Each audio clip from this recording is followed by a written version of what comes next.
I'm going to start out talking about human origins and giving you some background about where the star child might fit into the scheme of things here on Earth. It didn't just drop out of a cloud. It, I think, has a place here, a place that you will not be aware of. A lot of what you're going to hear at the beginning now is material that is not really forbidden or hidden or anything like that, but it's very difficult to access because science, you need to understand, is involved in a very pitched battle with creationists over who decides the origins of life and the origins of humanity. The reality of it is, because of that battle, scientists are not able to say, we don't know, we don't understand. They always come up with an answer for everything, and they wait till that answer is proved wrong, and then they come up with a new answer until that one is proved wrong, and that's kind of how the system moves along from a scientific standpoint. But they never are in a position to say, we don't know, because if they do that, then the creationists will say, well, if you don't know, then you should be teaching our information equally with yours, which I'm not for and I don't think should be done. I'm not a creationist. I'm not a Darwinist. I talk about the middle ground. I explore the middle ground. I follow the facts where they lead. And what I'm going to do here in this first hour, hour and a half is lead you along that path and show you things that I think everybody needs to know. And then you can decide on your own if you want to pursue it any further through my book or any other means as time goes by. Okay? With that said, first slide, please. All right, this is the star child. This is what you're all here to hear about, and I will talk about it extensively after the break. But for the time being, we're going to move into those other areas that I told you about, but I just wanted you to get a view of it and how weird it is and how unusual it is. I will make clear all the features that you see that look like, you've never seen before. It's just simply a broken off nose, broken off maxilla. But there's plenty to say about the rest of it. It's a truly amazing find. This is the real skull. What you will see later when I show it to you is a stereolithographic copy. There are so few of you here that you will all be able to see it up close, hold it if you want to, and get up close and personal with it. So that's one of the advantages of the small crowd. You can all experience it personally. All right, next slide.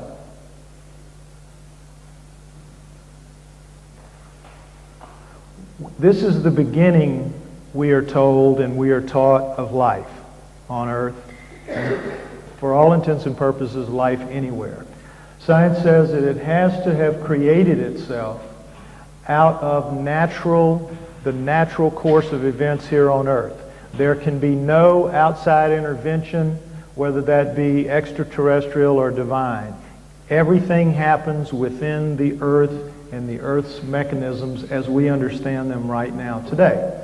So what it says is that simple elements like oxygen, carbon, hydrogen, nitrogen form into simple compounds: carbon monoxide, water, formaldehyde, ammonia, hydrogen cyanide.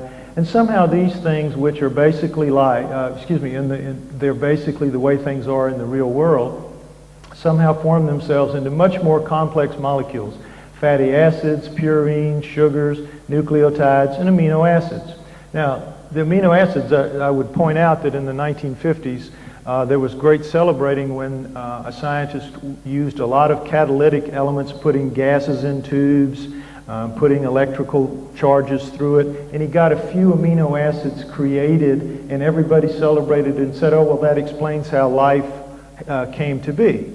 He performed one intermediate step, and he only got a few amino acids, and that's really all you ever get in those experiments. So these do not actually jump themselves together. They don't link electrons and go skipping merrily along. It's hard to put them together. But nonetheless, somehow they did it on their own, and then they did form the even more complex molecules of lipids, DNA, and protein.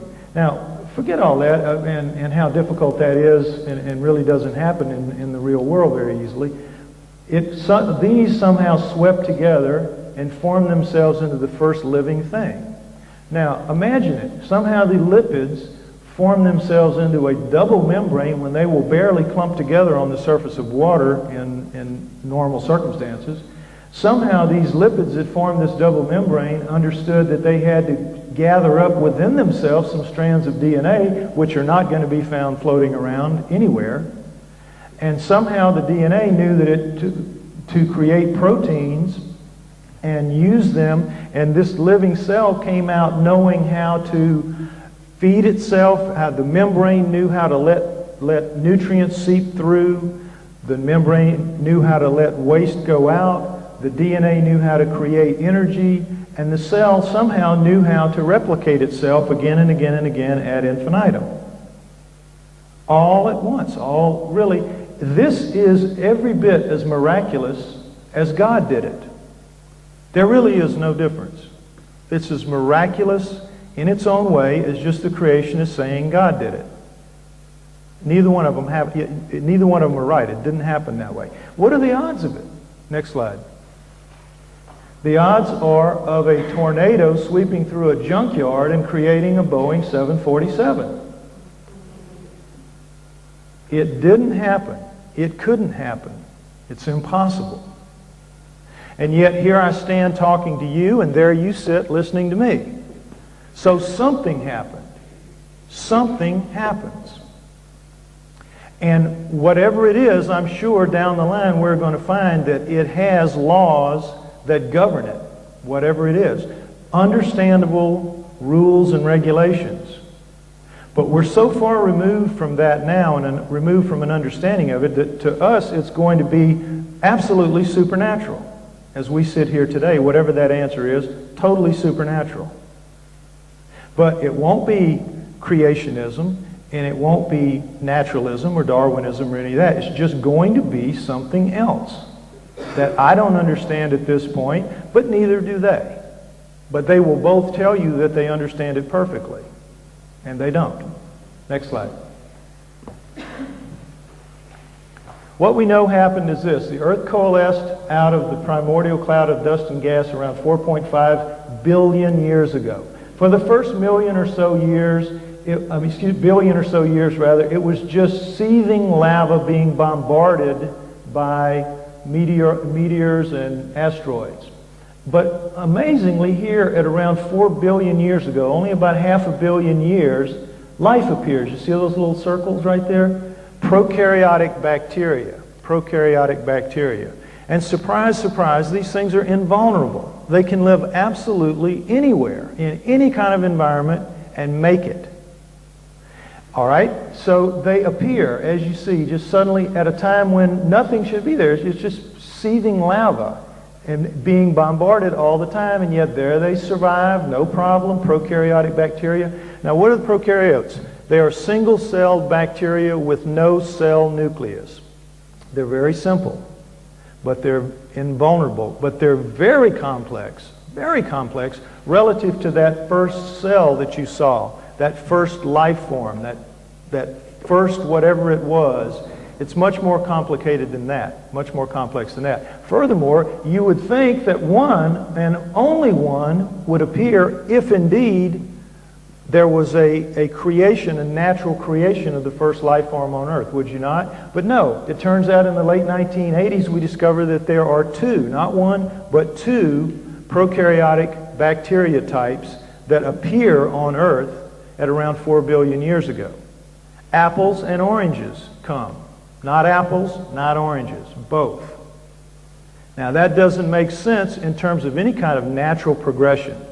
The only answer for it, and scientists, some will admit it now, is that it came. It appeared here. It was brought here. And they're saying, well, it must have come in on asteroids or meteorites or something like that.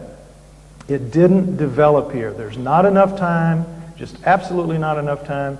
The Earth is too hostile a place, and you get two types of prokaryotic bacteria. It came here, or was delivered here. All right, so it continues on to 2.5 billion years down to 2 billion years. Earth's cooled off now. The seas are pretty much the temperatures as they are today. And you get a new type of single-celled bacteria, the eukaryotes. Now, the eukaryotes have cells. They have a nucleus in their cells. So you have the prokaryotes without a nucleus, and you have the eukaryotes with a nucleus. They're also much more complex much more sophisticated, much larger, the eukaryotes are. How are they explained by science?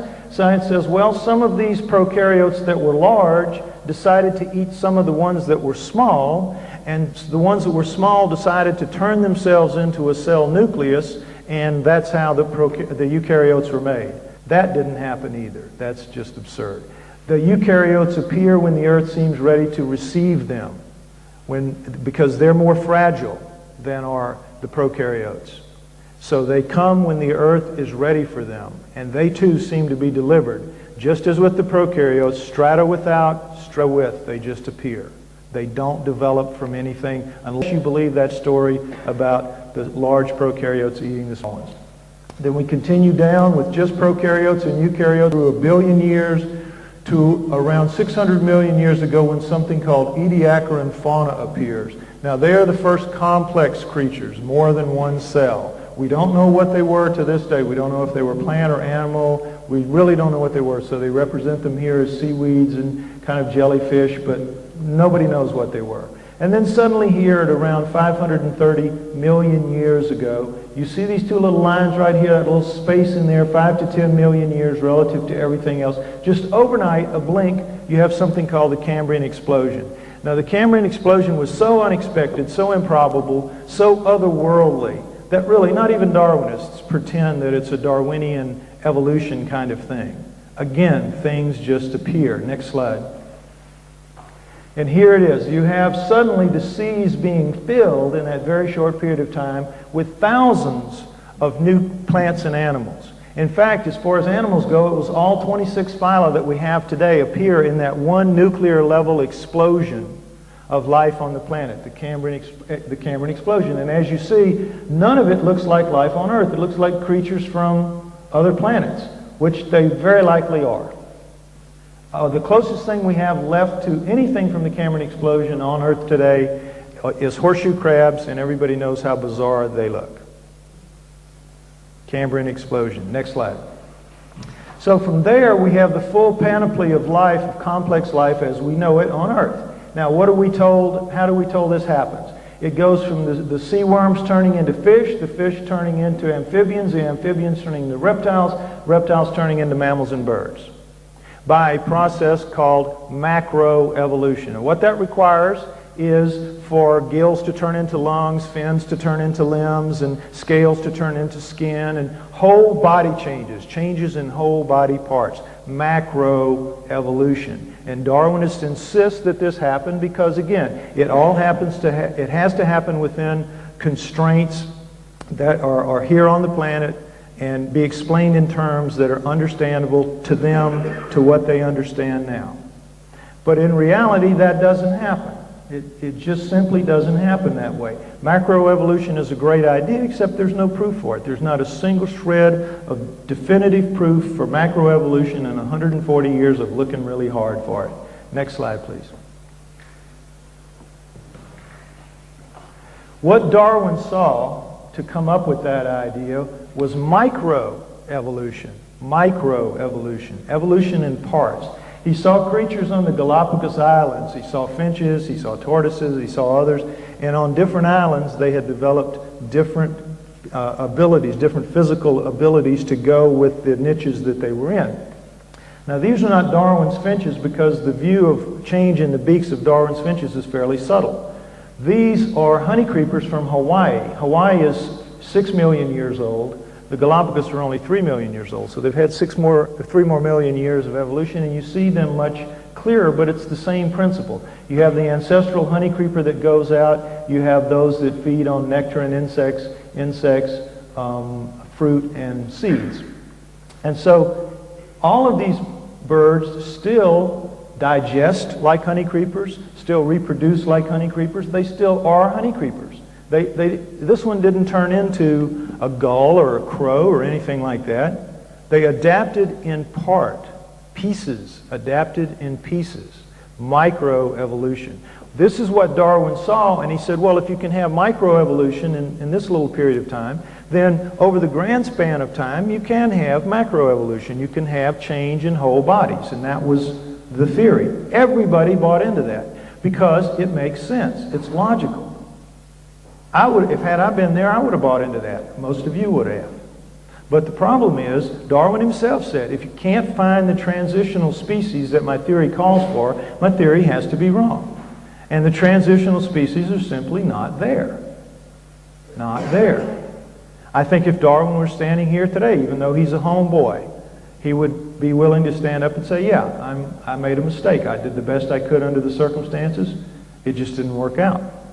But because, again, Darwinists are so locked into that battle with creationists, they can't acknowledge the truth that all of them know. I know this, you can see this, a child can see this. Next slide.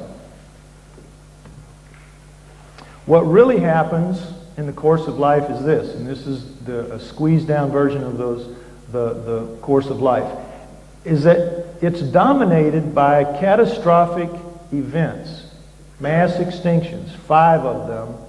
5 major, what are called major, and several what are called minor. Now the majors take out anywhere from 50 to 90% of life when it happens. And it pretty much changes the environment of Earth. It's a catastrophe.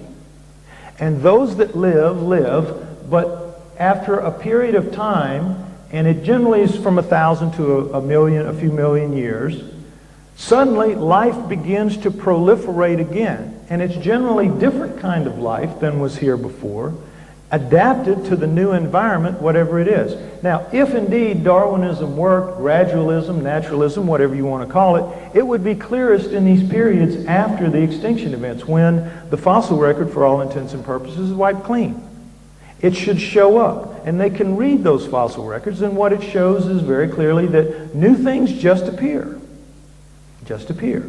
So in the 70s, Stephen Jay Gould and Niles Eldredge came up with an acknowledgement of this gaping hole in the Darwinian theory, and said, they put a patch on it, and the patch was called punctuated equilibrium. Now, if you want to really, really tick off a hardcore Darwinist, start talking to him about punctuated equilibrium. Why? Because it's the truth. And the truth is that things just appear. So the punctuated equilibrium theory is that when Darwinism can go slow, it goes slow, but somehow, after these extinction events, the animals that are left, the creatures that are left, the plants that are left, somehow their genes know they have to hit the accelerator and start speciating wildly into the new niches. And it's been analogized as a kernel of popcorn. A kernel would pop into its piece of popcorn under natural circumstances, and that would be its next step up the ladder of evolution. But somehow after these events, according to punctuated equilibrium, each remaining seed of popcorn, each remaining form of life, knows that it's time to pop itself into a whole big bucket of popcorn, which is absurd. It does not happen. Punctuated equilibrium is the story of what happens, and it's not gradualism, and it's not Darwinism.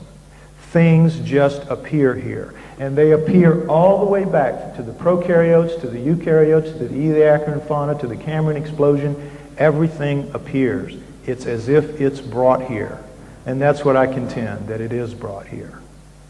That the planet is being terraformed, basically. And things come when it's time for them to come. Somebody's watching over the process. Okay, now let's start with that as background. Let's start talking about this guy right here. Let's start talking about humans and how humans came to be here. Next slide. Okay, this sums it up about as well as it can be done. The Darwinian paradigm. Everything else is eat, survive, reproduce, eat, survive, reproduce, and only us have the ability to stand there and say, what's it all about? How could we be so incredibly different from everything else? How could that happen?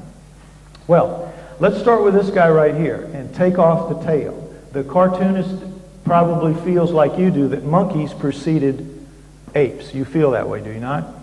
The reality of it is that's not true. Apes, it isn't that there was no monkey-like creatures, but apes dominated in the era called the Miocene, which is around, just call it 20 million years ago. It's much longer than that, but just think 20 million years to simplify it. Around 20 million years ago, you have a period, take the tail off, of 24 ape species with maybe as many as 50 different types. Apes all over the place. all over the place, and all sizes, ranging from the literally giant Gigantopithecus whose head would brush that right there, down to man size, plenty man size, down to small ones like gibbons and orangutans of today. We're talking tailless creatures, apes. Monkeys, very seldom found, not many monkeys out there. Apes dominate through the Miocene. And interestingly enough, a lot of Miocene apes, just as you see this guy right here, they have arms that are basically as long as their legs, and they have grasping hands. Now, he did that just inadvertently, but it turns out to be just about right. Now, what does that mean? It means those Miocene apes are not quadrupeds. They're not incipient quadrupeds. To be a quadruped, your arms have to be longer than your legs for you to move comfortably. All quadrupeds have that, longer arms than legs. So if you've got arms that are about the same size as your legs, you're not making it on all fours very well. You need to be up on 2 feet to be able to move comfortably. But you will not get any anthropologists that will acknowledge that. They insist that all of the ones with the longer arms were not only not bipeds, but none of them survived. All of them went extinct. The only survivors just happen to be the 4 quadrupeds that we accept today: gorillas, chimps, gibbons, and orangutans. That there was no possibility of upright walking all the way back into the Miocene, even though the evidence is pretty clear that it had everything it needed to be happening. Why is that? Because walking is considered to be a human exercise. And so walking is what we claim is our very own, what makes us special in the distant past, and walking has to be learned by somebody with the growing intelligence to do it. So you can't really tell the truth about the Miocene if you want to preserve that image. Okay, next slide. We know that there was a walking, upright, bipedal creature at 3.5 million years ago, because here's the tracks. At Laetoli, Tanzania, Mary Leakey's team found them in 78. Just a miracle. There was an ash fall 3.5 million years ago. 2 creatures went walking by, a large one and a small one. We assume it was a male and a female, and ash covered over it. Then it was found in 1978. Again, just a miracle, and here you go. And we've got good, clear images of the footprint of the creature walking 3.5 million years ago. So we assume that that creature that you saw must have started prior to that in order to be walking this efficiently upright at 3.5 million years ago. So the theory became, well, humans and apes must have split from a common ancestor sometime between 5 and 8 million years ago. 5 and 8 million years ago for us to be walking upright well at 3.5. We had to be walking decently upright at 4 million years ago. So it's just pretty much randomly pulling it out of the hat. Now we have creatures that may be upright as far back as 6 million years ago, but there's debate and it's not proved yet. But at least 3.5 for sure, here we are. But it's not really a human track. Next slide. And that's understandable, because you're looking at 3.5 million years of, quote, evolution between these two. So you have quite a different look. This is a photogrammetric analysis, meaning it studies the pressure points in the footprints at Laetoli and in a human footprint. Now look at how we walk. We have a good hard slam on the heel, what's called a heel strike. We have our momentum shift over here. This is our ankle point, which is to the rear of our foot, back near our heel. And we swing our momentum around our arch, assuming we have normal feet, and then it goes over to here, it gathers in the ball under our big toe, and we thrust off of our big toe, and we use our other toes for balancers, and then we thrust off. Now this one, on the other hand, does it completely different. It's got an ankle that's centered up, middle of the foot. It's got a heel strike and a forefoot strike that are dead equal. It comes down flat on its feet, very smooth. And instead of toeing off the way we do, it toes off with the ball area of its foot. And in every way, this is actually a better stride. This is a better walk. Because what's happening with us is we're going from our heel strike, we're swinging our momentum around our arch and cutting it over like this. That's creating torque in our joints that we don't need. And that torque in our joints wears us out over time. And when we get old, our joints wear out and we get arthritis and all all the things humans are subject to. So you're looking at a better, more efficient way to walk at 3.5 million years ago than us. That's pretty strange, isn't it? Now, what could be walking better than us at 3.5 million years ago? Next slide. Lucy. You all know Lucy. Afar Valley, Ethiopia, 1974, found by Donald Johanson. And here you go. She's upright. There's no doubt about it. 3.2 million years ago. And the assumption is that her kind made those tracks at Laetoli, and it's a fair assumption. I would agree with that. But what I want you to notice about Lucy is that she's about 3'6" to 3'8" tall. About 3 feet 6 to 3'8" tall. Now, notice how robust her bones are relative to humans. If that was a human being standing there that was the same size, 3'6" to 3'8", her arm bone would be the size of this, the forearm bone, rather than this. So Lucy, as all primates are as much, much stronger and has much more robust bones than we do, and a longer upper arm bone. It would be, the human one would be off about right here somewhere. Longer in the arms. Okay, next slide. Lucy's group is the Australopithecines. She's Afarensis, there's Africanus, there's Robustus, and Boise. What you're looking at is basically the pre-human record from 4 million years ago approximately to 2 million years ago approximately.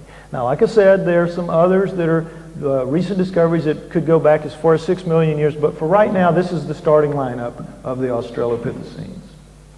2 upright walking chimps, 2 upright walking gorillas.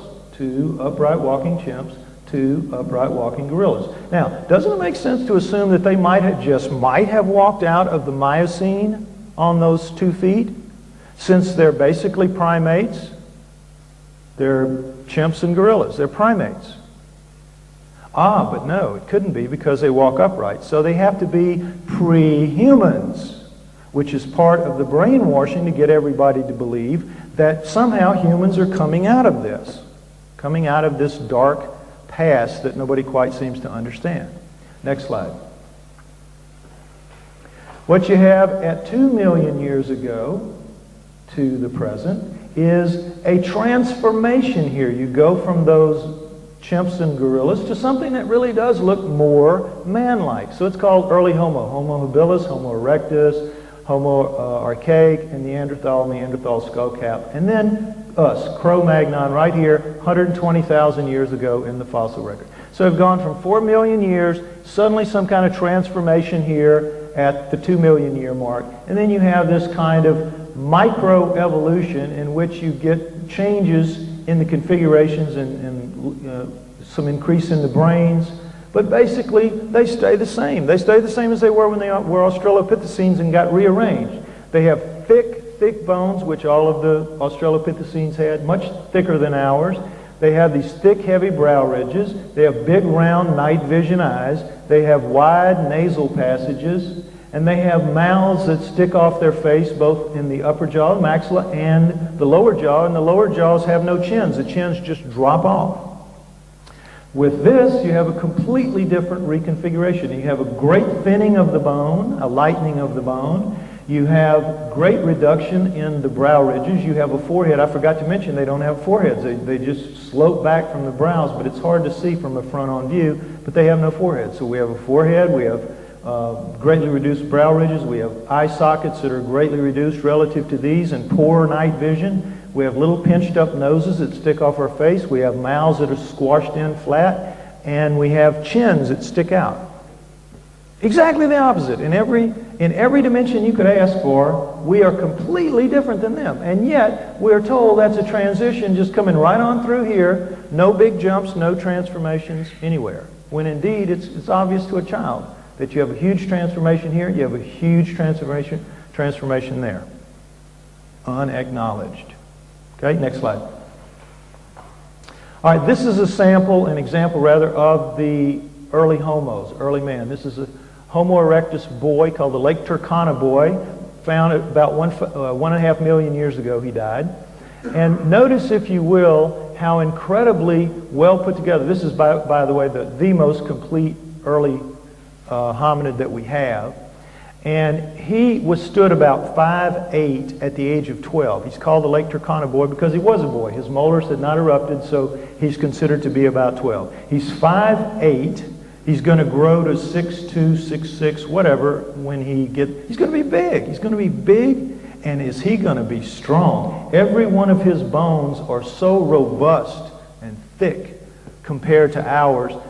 Every one of his bones at 12 years old is bigger and stronger than any bone in Arnold Schwarzenegger's body.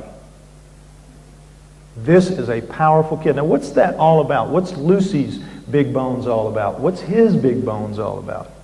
It's the amount of strength that their muscles can generate. The thickness of your bones is a function of the power that your muscles can generate, the torque they can apply to the bones. What's the point of having bones that are going to snap under the strain that your muscles can create for you? Now, also understand that is nothing but a primate body and primate strength. Primates are 5 to 10 times stronger than we are pound for pound. Any primate. Anybody that's had a pet monkey knows what I'm talking about, how incredibly strong they are for those skinny little arms they have. That is primate strength. These are primate bones. Furthermore, notice he has that incredible extra length in his arm, and you really see it here. Some of Lucy's was chewed off, and you don't see a good placement of hers. But here you see it, and what it means is his fingertips dangle down around his knees. And that's the story with all so-called pre-humans. Their arms are too long. Their arms are dangling down around their knees. Their arms are the arms of the Miocene apes. They're about the same size as their legs. Essentially, nothing has changed for like 20 million years in their bodies. You with me? Okay, next slide. All right, same thing with the Neanderthals. And this was supposed to be our kissing cousins up until just recently when it was proven that genetically we don't have anything to do with them.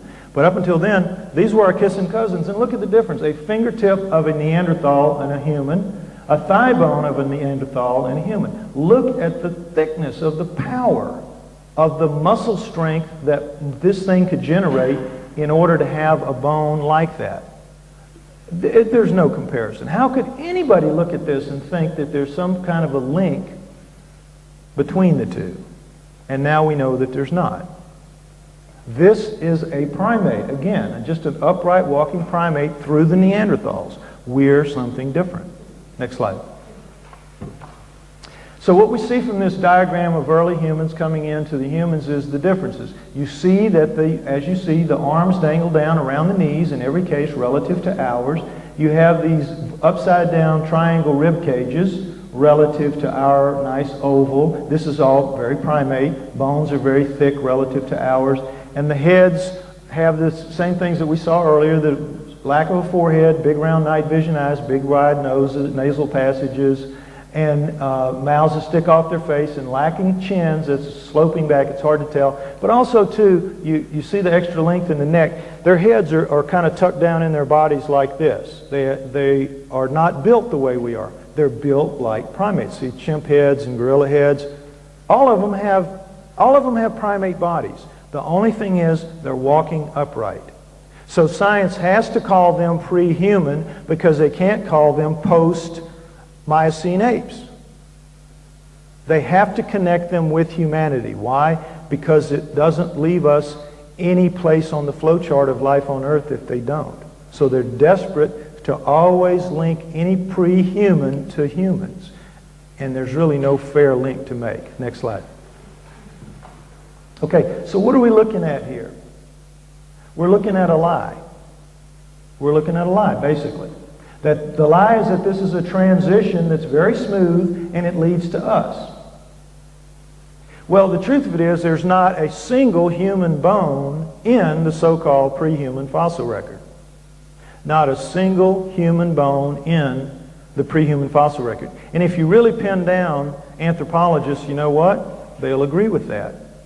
They have no choice. An idiot can see it. What they will say is, yes, it's true. It's true. That's why we call them pre-humans. They're not quite humans. But we're going to find the missing link that's going to stand in here between these two, and suddenly it's all going to make sense. When in reality, you need a half a dozen or maybe a dozen to logically, in the Darwinian way, move from this to this. One missing link is not going to do it. But more than that, they have been looking their fannies off for 140 years and they don't have a finger bone of the missing link. There is no missing link. Never been a missing link, never going to be a missing link. It's just a fraud that they perpetrate on you and everybody out there because they want you to buy into their agenda. And they want you to not buy into the creationist agenda.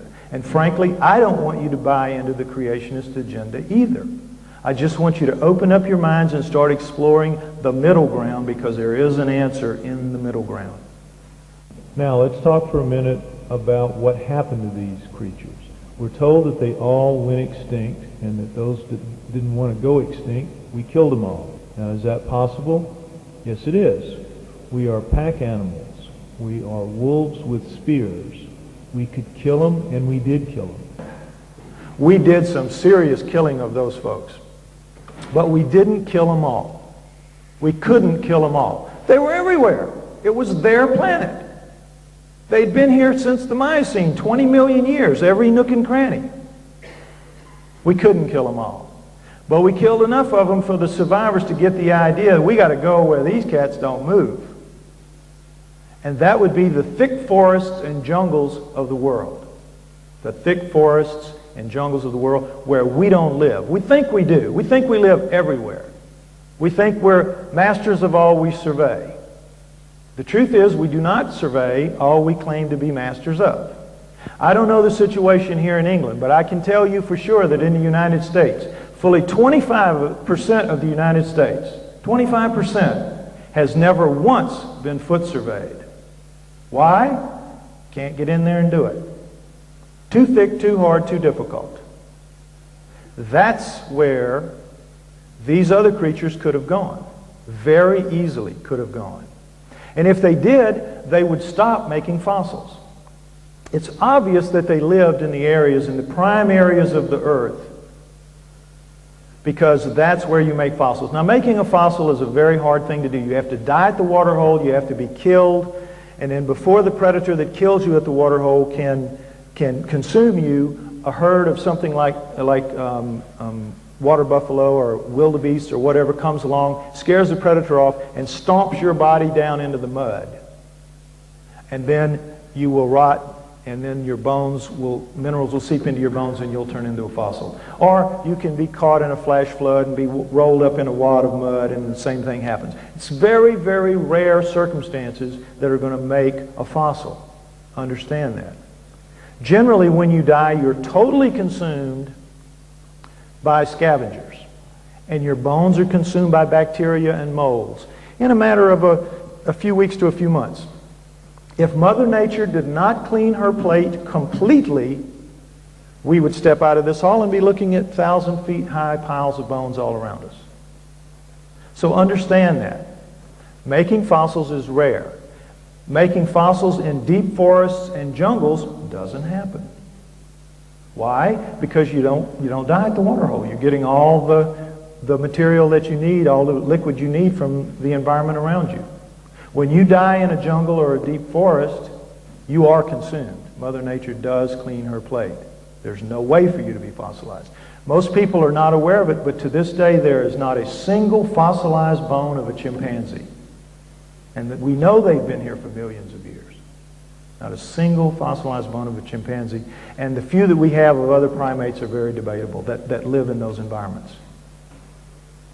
So if these creatures went into the deep forests and jungles, which I contend that they did, some of them, then they could still be with us today. And if that's true, then it would explain the stories from around the world, every continent except Antarctica, of what? Tall, big, robust, upright walking, hair-covered, primate-looking creatures. Right? You get that from all over the world, but right now everybody thinks that's just a farce because science really puts it out hard that that's a joke, impossible, all that. And I would venture to say that everybody that came in here tonight probably thought that, unless they've read my book or know about what I do. It's not true. Now, next slide. This is a hominoid. A hominoid. And that is what those creatures are, the ones that everybody says they see around the world. These upright walking, hair-covered, primate-looking creatures. This is the Bigfoot kind. This guy's about 5'8", so you get an idea of how tall they are. But the Bigfoot type, there are 4 types. Bigfoot Sasquatch type, same name, same creature, different name, is about 7 to 10 feet tall, weighs about 700 to 1,000 pounds. The abominable snowman Yeti kind, which you also know about from the Himalayas and seems to be restricted to the Himalayas, which taken together is about the size of the United States, they are about 5 to 7 feet tall, weigh about 400 to 700 pounds, and they are, quote, man-sized. Now there's another man-sized, but they're much heavier and more robust than humans, but another man-sized kind is called almas. Now, almas dominate in the mountains of southern Russia and western China, but they're also, again, on every continent except Antarctica. The last kind is a dwarf kind, a pygmy kind, called the agagwes. They're about 4 feet tall, weigh about 200 pounds, and they live in the jungles of the world around the equator of Africa and in Indonesia and places like that, around the equator, in the jungles. Now, the others live in what are called montane forests. The almas and the Bigfoot kind live in lower montane forests. The abominable snowman Yeti kind live in upper montane forests, but in any case, montane forests are very, very dense, thick hardwood forests, 4 tiers sometimes. Very, very difficult for human beings to make their way through, and basically we don't. It's just too hard. Now, we may skirt the edges, go hunting in them a little bit, but we don't live in the heart of them, and that's where they live. They have plenty of room, plenty of room. You will be surprised to learn, and I just found this out not too long ago. I used to think that the earth was split up into about 45% wilderness and 55%, but they've done a recent recount, and they think it's still more like 50-50. Of the arable land of the earth, about 50% of it is still wild wilderness. So there is plenty of room for them to share the planet with us, and rarely, if ever, cross our paths. And they don't. Rarely, rarely. Only about 150 times a year do we get good reports of sightings around the world. But 150 is a lot, and it piles up over time. And over time, we have collected a huge amount of evidence for their reality. And we'll talk about that. The first thing they do is, in terms of proof, is we look at prints, because these things are big, they're heavy, and they leave tracks. And over the past 50 years, we have photographed or plaster casted or both about 10,000 of these tracks. It's a lot of tracks. According to science, every single one of them is faked. Now, is that possible? Possible to fake that tracks that easily? Let's take a look. We know a lot about tracks. Next slide. There is a science called ichnology, and the ichnologists study tracks that are left in fossils, and they can tell you an enormous amount about any animal that left a track in a fossil. When we are in primitive societies, what's the one thing we have to teach our progeny above all else? How to read the tracks in the area, so they can learn to feed their families, and so they can also learn not to feed the family of some wild predator. We know about tracks. And one of the basic lessons is this. When you take a fleshy foot like a human foot or a hominoid foot, the combination of 26 bones, 33 joints, and dozens of muscles and ligaments and tendons makes a very smooth and sequential print as it goes down on a suitable medium. It starts in the middle and kind of pushes out gradually as everything sequentially moves into place. And so it leaves things here on the inside, very fine little lines called compression lines. And they're really unmistakable. Now, next slide. If you have a fake foot, whether that be wood or plaster or plastic or rubber or anything, you don't have any flexibility in it at all. They don't have articulating fake feet. They don't have. It's too fine. It can't possibly do it. So it has to go down of a piece. It has to be stamped or pressed or whatever into the medium, and that gives a completely different look. It gives you impact ridges that are cracked along the top and the outside. Now, I can give this little lesson to a group of third graders and lay some prints out, some fake, some real, and you give them a magnifying glass, they won't miss one. It's that easy. That easy. And yet, all 10,000 of those tracks that we have that we think are genuine have to be fake. Not because they really are fake, but because they simply have to be fake because these creatures cannot be real. Because if these creatures are real, then humans have no place in the flowchart of life on Earth, because it will take those same third graders to make the connection that, oh, these things look like the pre-humans.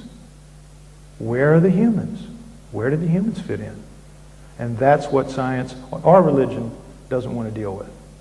Next slide.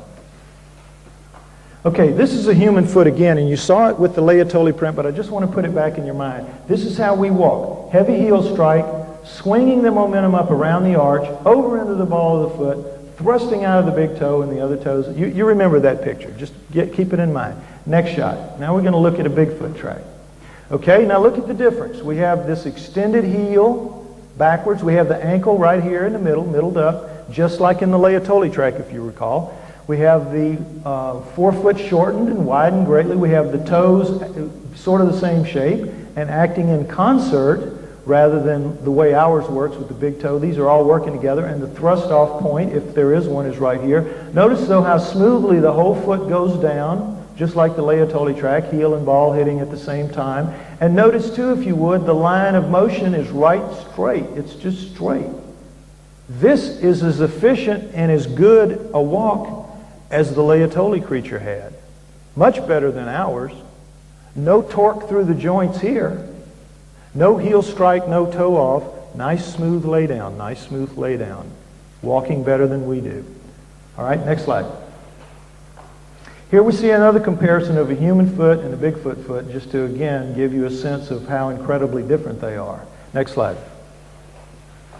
Now here's another pair of hominoid tracks.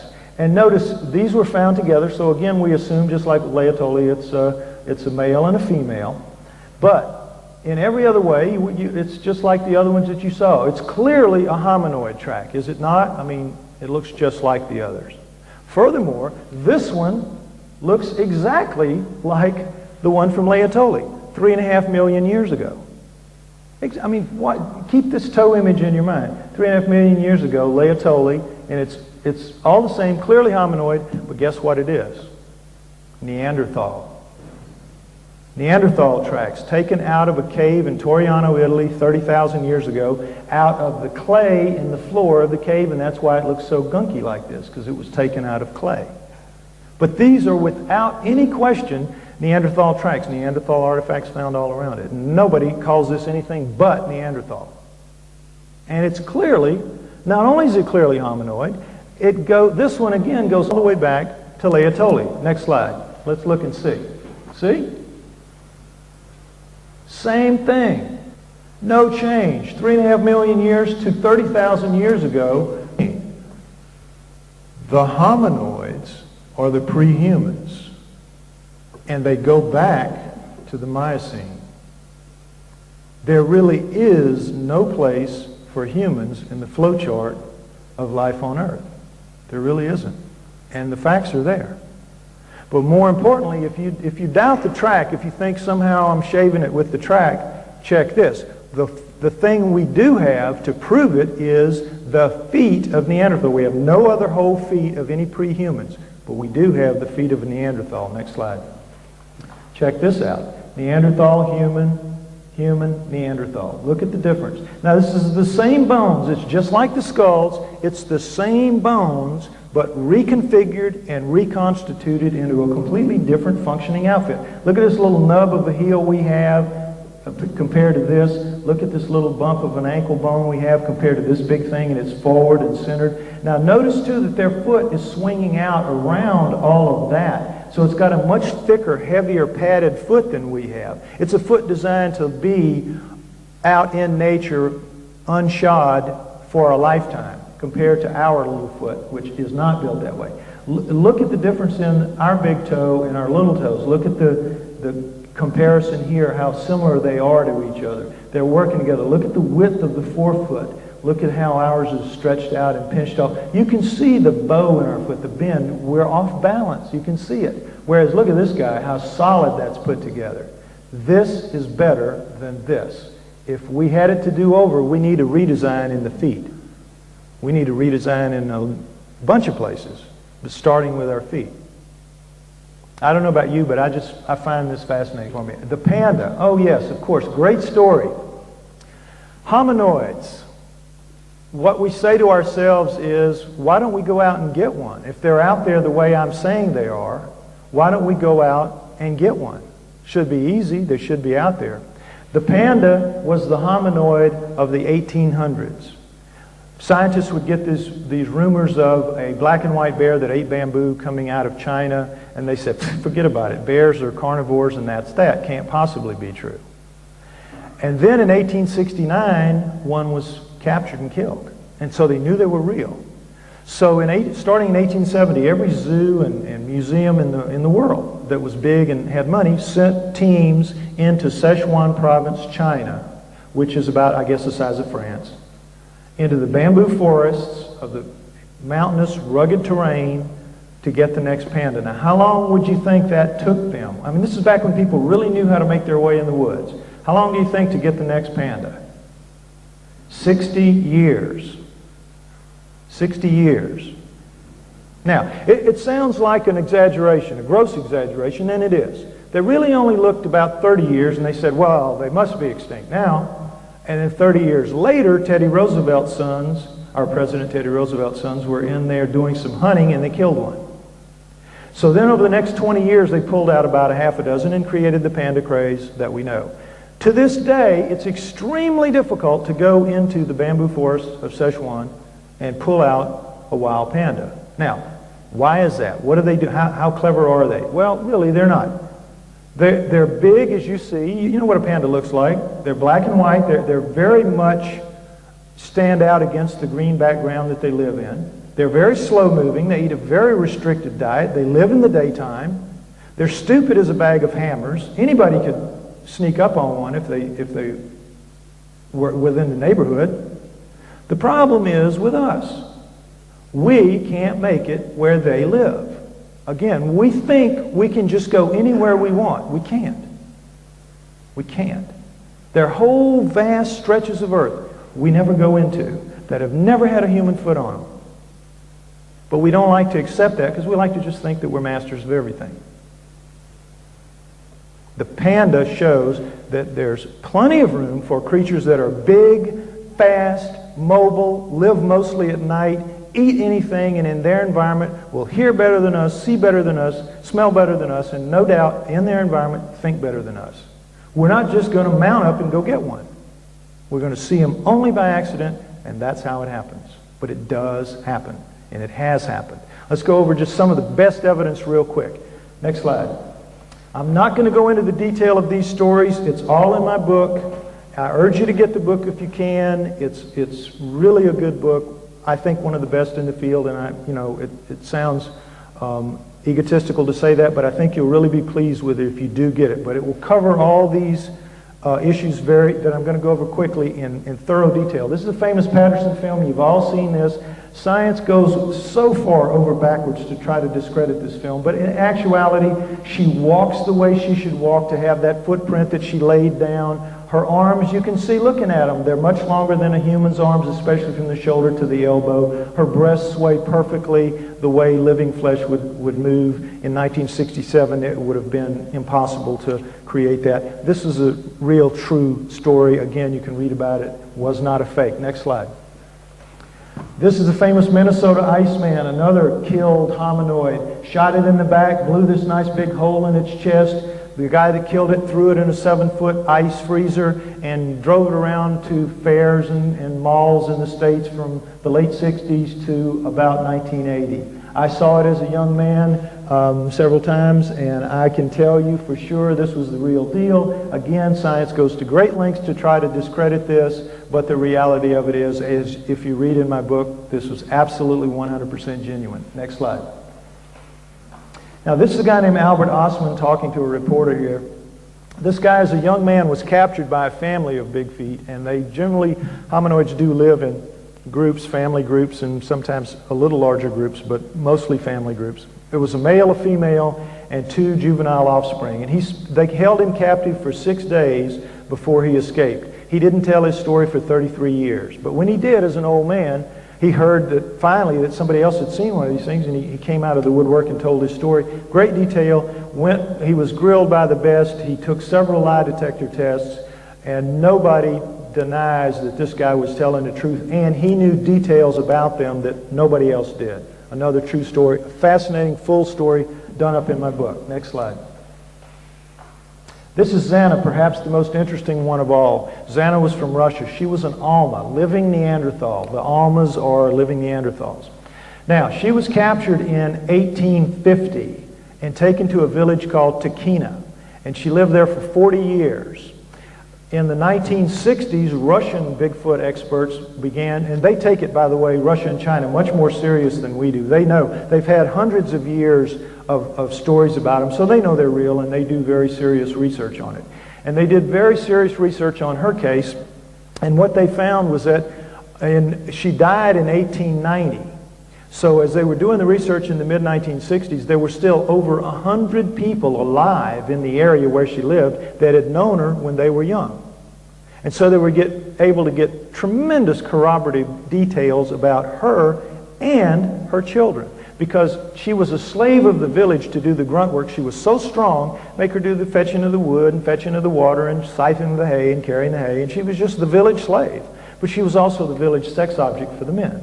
And so she ended up giving birth to 8 living Alma human hybrids, 4 of which lived to maturity to become Russian citizens. All of whom could do the one thing she couldn't do, which was talk. They didn't really they looked like her, but they weren't covered with hair the way she was. Their skin was darker. They were ugly enough to make freight trains take dirt roads, but they could talk. So they were able to integrate into the community, have children. Her grandchildren and great-grandchildren are alive in Russia today. And yet, you never see anything about this. But the researcher, she had died in 1890, and there were a few people still left who were at her funeral. They knew where she was buried, but it's a Muslim area, and so they didn't mark the grave. So they couldn't just bulldoze the whole cemetery to try to get to her bones. But her youngest son, Kvit, had died in 1954, and they knew right where he was, so they let his body be exhumed. Now, remember, I believe that the Almas are living Neanderthals. Now, check Kvit's skull. Next slide. Isn't that Neanderthal looking? You have an occipital bun back here. You have virtually no forehead or very little forehead. Huge brow ridges. Big round night vision eyes. Big round nose. Huge jaw, but the chin that allowed him to speak. Look at the size of this guy. You want to meet him in a dark alley? Now, what they say, what anthropologists say is, he's just an extreme variation of the human norm. Real extreme. This is basically a Neanderthal. If I'm right about all this, and I think that I am, then it means that, again, humans have no place. We weren't here. We didn't evolve here. We didn't develop here. So it can only mean one thing. We came here. We're put here. We're new here. How do we explain that? Okay? Next slide. Now, Sumer, modern-day Iraq, this was the beginning of culture as we know it in the Tigris-Euphrates Valley, the Sumerians. And these people walk out of the Stone Age about 6,000 years ago, and suddenly they just create these, boom, full-blown, very sophisticated culture right out of the Stone Age. It makes no sense, and it never has. And so what do historians do? They don't talk about them very much. They make it seem like history began with the Egyptians, the Greeks, and the Romans. But in reality, Egyptians, Greeks, and Romans took a lot of what they had from the Sumerians, who dominated for almost 2,000 years. Nice, strong cultural run. We don't talk a lot about them. But nonetheless, next slide, they had and produced over 100 of the firsts that we attribute to a high civilization. They had the first cities, well-organized cities, the first high-rise buildings, the ziggurats, the first government, the first religion, they had running water, the 2 tracks of water that we're always amazed. But they were geniuses with water. They had the first wheeled vehicles, the first widespread trade, the first ocean-going vessels. I mean, you can't name a first they didn't have. Well, cable TV, they didn't have that. But the point is, they come from nowhere with all of this. How did it happen? It can't be explained. And so again, they're left off. And all we really hear about the Sumerians is what? They invented writing. It's like they appear, boop, and writing, boop, and go away. And that's it. Next slide. There's their writing. It's called cuneiform. It can't be denied because there's so many of them. There's so many of these tablets left. Because why? They were done onto clay and fired in a kiln, another Sumerian first, a very sophisticated device for baking things, kiln, and they were turned into stone. So the old-fashioned, the old term, biblical term, written in stone, here's where it comes from, written in stone. Anyway, 100,000 of these tablets or more, most of which are like these little palm things that fit in your hand, and they're just bills of sale, they're business. But these larger ones, and there's about 5,000 of these, tell stories. Tell what the Sumerians were putting forth as their history. But because their history doesn't jibe with the modern paradigm, it's just considered myth, and it's just put aside, and it's not dealt with. But they have some amazing things to say in these stories. They really do. And it's not myth. Because why? Who gives the first culture myth? Who hands it down to them? There's nobody back there to hand them a myth.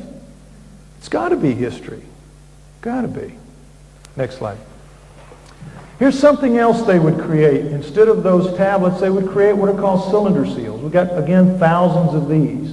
And when they had the writing, that was when they wanted an individual to read something or to put it in the libraries. They had libraries, by the way. They had schools. They had higher education. They had advanced teaching. They were amazing. So the stone tablets are found in their libraries. They had libraries. But when they had something that they wanted to get out to the people, to get out to everybody, this was their printing press, basically. They would roll it off onto clay, and they would make copies of it. They would make a cylinder seal out of stone, generally very hard stone, so that they could make as many copies as they wanted. And everybody would know what these things were symbolized on the cylinder seal. You know how that cartoon that I showed you earlier, Eat, Survive, Reproduce, what's it all about? We all understood that. We all understood the larger picture of what that meant. Same thing here. These are like cartoons. Everybody would have understood what this story was, the gods giving the water to the water buffalo or whatever. But the point here is this. These things average 2 to 3 inches tall. They're the size of good-sized spools of thread. And these things, this incredible detail is somehow incised into these hard stones. Now look at this. What they say is seal makers apparently drilled details into the stone, then refined them with abrasives. Now, you read things like this all the time in historical texts. You read them all the time, and you read it and you say, oh, yeah, okay, well, did abrasives, and you just buy it. You just accept it because you don't expect them to be lying to you to support an agenda. But the reality of it is, these are so small, there's not a grain of sand, there's not an abrasive you can name that would fit in there. Lasers would have a hard time cutting it because that's less than a square inch. And they've got thousands of them with that kind of detail. How would they do that? Nobody knows. It's just a throw up your hands and God only knows. Must have been abrasives. Ridiculous. Ridiculous. Next slide. Okay, this is another one. Now this one they did a lot because you can tell how worn down it is. And this is called the granting of the plow. You have a seated God, you have a standing God. And we know they're gods because the gods wore horned headgear most of the time. And then you have a human, and the human's carrying a digging stick, and the god is giving him the standard primitive plow that you can see right now in Egypt or India or anywhere. But I think this is pretty cool because you're talking, 4,000 years ago, 2000 BC, 2500 BC, and you're seeing that they were accepting that the gods gave them civilization, gave them culture, gave them the plow, gave them agriculture. The gods gave them everything according to the Sumerians. But also notice this, between the second god and the human. Isn't that cool? What is this? Does that look like anything you recognize? Next slide. Solar system. Mercury, Venus, Earth, Moon, Mars, should be the asteroid belt there, Jupiter, Saturn, Pluto as a moon of Saturn, Uranus, Neptune. What the Sumerians said is that Pluto started as a moon of Saturn, and because it's sitting out there where it is, 17 degrees off the ecliptic, we know it didn't form with the rest of the planets. It had to be put out there some kind of way, and the Sumerians do have a story for how that happened. I talk about it in my book, don't have time for it now. But the key to this is they felt there was another planet in our solar system which they called Nibiru. And that Nibiru was captured by our solar system as the solar system was forming pretty much. And instead of going in counterclockwise circles like the rest of the planets, it was captured like a comet, and it moves in a clockwise orbit about 3,600 years long. Clockwise orbit, 3,600 years long. And that on this planet Nibiru live a race of beings called the Anunnaki. Again, this is the Sumerians talking in their tablets. And the Anunnaki, they say, came to Earth, lived on Earth, and at a point in time of their stay here, they decided that they needed a slave and a servant. And they determined to build that slave and that servant in their own image, after their own likeness, which it says in the tablets, which echoes all the way down to the Bible. We shall build the Adamu. They call their slave and servant the Adamu. We shall build the Adamu in our own image, after our own likeness, to give the gods their ease. And we shall create animals of the field and plants of the field to give the gods their ease. Domesticated plants and animals. If any of you want to read my thoughts on that, you can read some of my articles in Nexus magazine and in my book. Fascinating stuff. Fascinating stuff. If you look at the solar system like this, this is more evidence of what the Sumerians say about the Anunnaki, because guess what? The Sumerians called Earth not the third rock from the sun. Not the third rock from the sun. Guess what? The seventh planet, they called it. They count correctly Pluto on in. And more than that, guess what else they say in one of their tablets? They say that if you look at Uranus and Neptune in the heavens, they look like blue-green watery twins. Blue-green watery twins. And our own astronomers didn't figure this out or didn't know this until Voyager went out in the late 80s, when Voyager went out and determined it. Until then, everybody thought those were cold, dead rocks. Nobody would have accepted the blue-green watery twins until they went out there and saw it for themselves. And yet there are the Sumerians writing about it 4,000 years ago. And more importantly, and you saw it on the cylinder seal, what are they doing even knowing that Pluto, Uranus, and Neptune are out there? When you can't see them, we didn't know they were there until the last 300 years. What are the Sumerians doing knowing this information they absolutely should not have? They admit it very freely. We got it from the Anunnaki. The Anunnaki made us. The Anunnaki told us everything. They are our gods. We serve them. Is it possible? Is it possible that there were superior beings on the earth in the deep past living here and at some point creating us as their slaves and servants?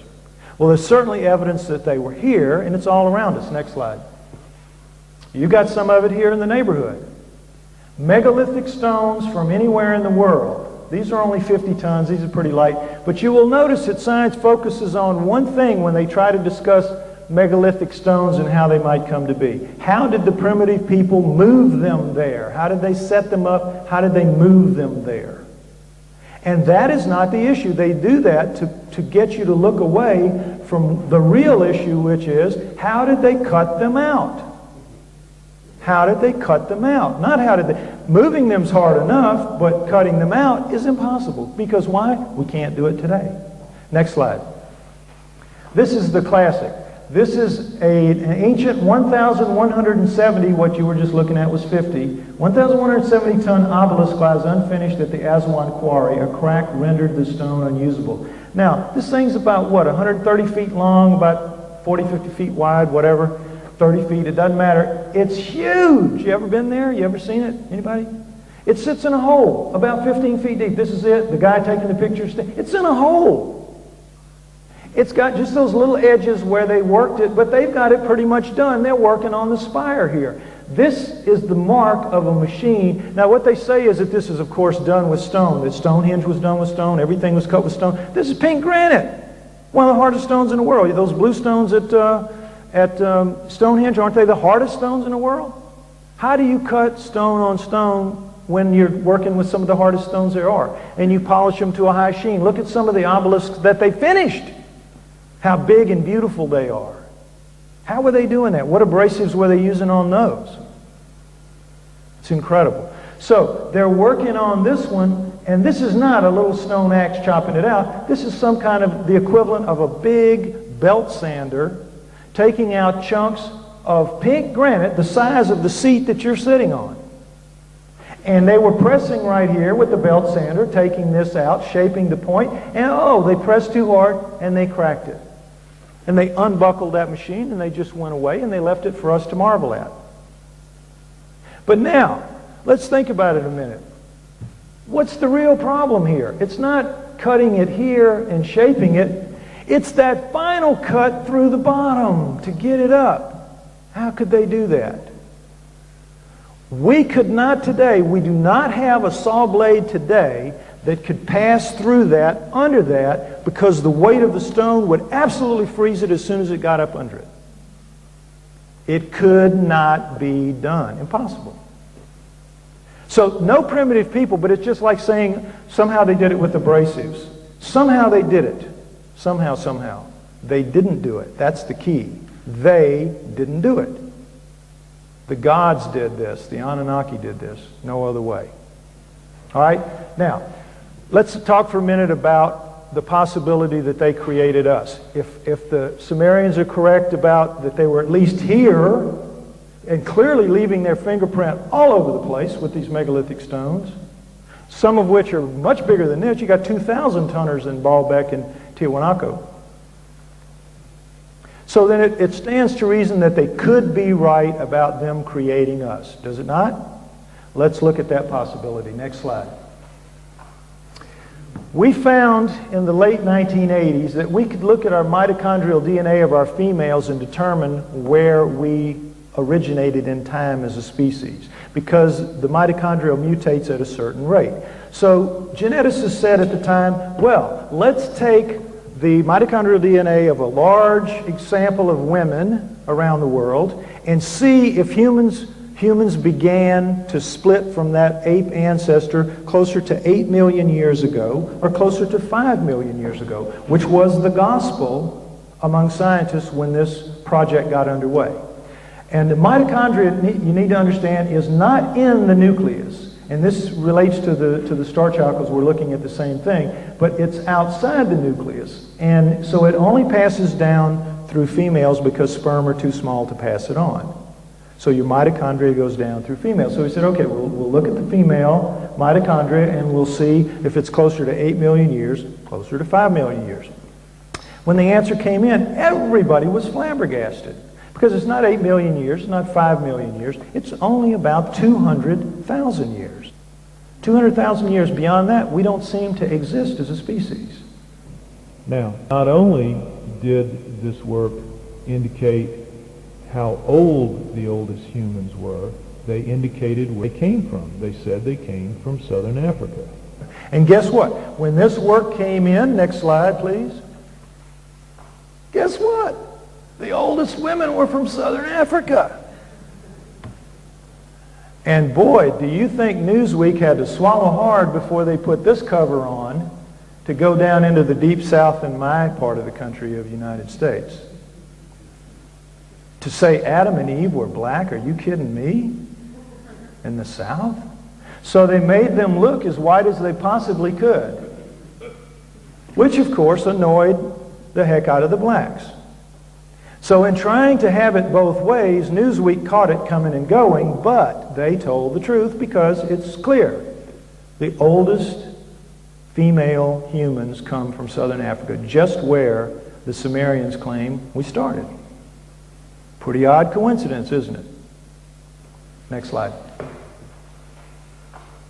Okay, now what are the odds again of us being created? Well, something certainly happened here. The cerebral cortex is the deeply convoluted surface region of the brain that is most strongly linked to intelligence. It's that staining on the outside. You peel that off of a rat, it'll cover a postage stamp. Peel it off a monkey, it'll cover a postcard. Peel it off a chimpanzee, a sheet of typing paper.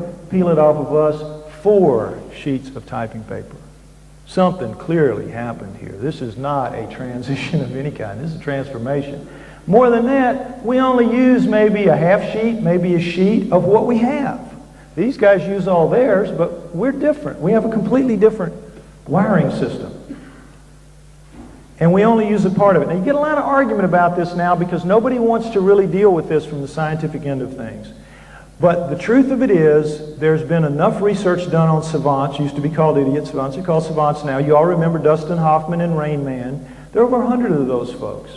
And each of them, in the damage to their good part, whether that's 10% or 20% or whatever it is, the damage to the good part, they get a ray of light, like this beam here, into some other part of the shut-off part in our brains.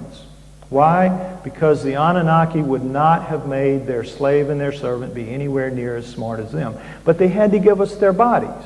We shall make the Adam who in our own image after our own likeness. They had to give us their bodies, including their brains.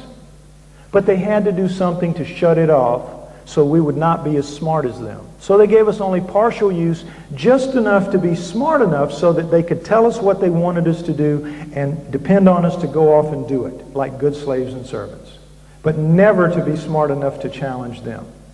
And we know that, and we know their brains are in our heads and that their brains are super powerful relative to ours, because in savants they get these incredible abilities in math, in music, in art, in sculpture. Abilities that are so far beyond our normal geniuses, it's not even funny.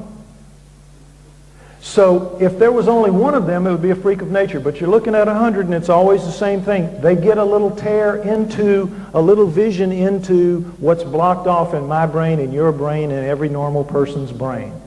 But if we could somehow drop that thing the Anunnaki put in, we could access all of this. And wouldn't we be something then?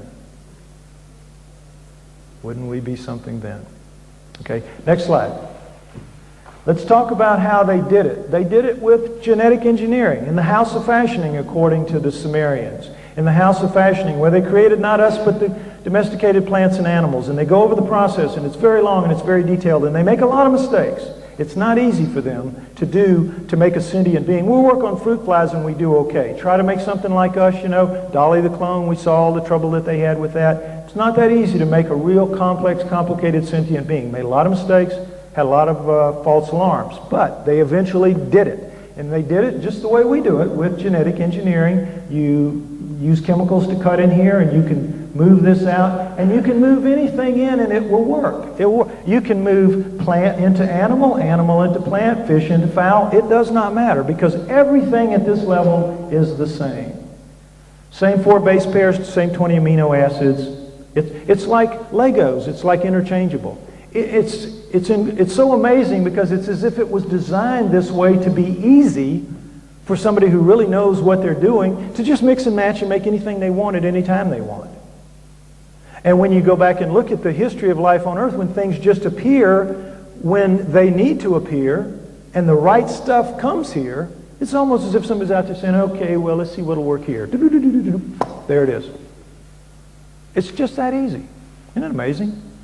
It's as if it's just done on purpose. Okay, next slide. Okay, with us, as I said, they were making a lot of mistakes. But they were making a slave and they had a deadline. They had a revolt they were trying to quell and they had to get it done and they couldn't waste time. So they're making mistakes. Here you see our full complement of 46 chromosomes, 23 pairs. And here you see 28 of our major genetic deformities. We have, guess how many? Over 4,000 and counting genetic deformities. Now, does that make sense for a species only about 200,000 years old? No. Furthermore, if we descended from chimps and gorillas, they should have everything we've got, or pretty much. A lot of what we've got, and they don't. They have albinism and a few others, but not many. They have very few. All wild animals, all wild plants have very few genetic defects. Why? Because in the wild, what happens to a faulty copy? Get rid of it. Parents won't let it go. They will not let it get up to put their defect into the gene pool. But more importantly, several of these you're looking at here kill you dead before you can reach maturity. How would that get in the gene pool? How would that go from Eskimos to Watusis? The only way is if it was there at the very beginning of the species and it spread out as we multiplied in numbers. And the only way so many defects could get in there is mistakes in the cutting and splicing process as we were being assembled. It's the only way. And they didn't care. Because why? They're making a slave. What do they care if they kill 1 in 100? What if they care if they kill 1 in 10? As long as they got some coming out that work right. And they knew they would because they knew the numbers game here. Okay, next slide. Okay, this is really amazing to me. It is a comparison of human, chimpanzee, gorilla, and orangutan chromosomes. And you see how really similar they are. And you always hear about how similar we are. You know, 95%, 90% sharing the DNA and all. So it really makes it look like we descended from them. But they don't mention that we share about 50%. You'd be looking at a lot of similarity with a mouse up there. It's amazing.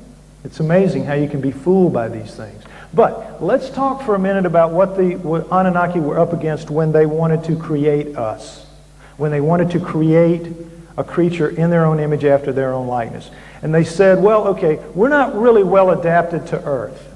And we know that because in the cylinder seals they're always shown, as you saw those gods, fully dressed, fully clothed, with things on their heads. And the humans are standing there, you know, maybe in loincloths or naked. The humans are better adapted to the planet than they are. So they said, okay, we're not really well adapted. Let's take some genes from the creatures of Earth. And they say that we shall take some of the creatures of Earth and use it as a model. So let's assume they use an almond like Zana. And so we've got some of her genes, but mostly we're going to have their genes where they want us to be like them.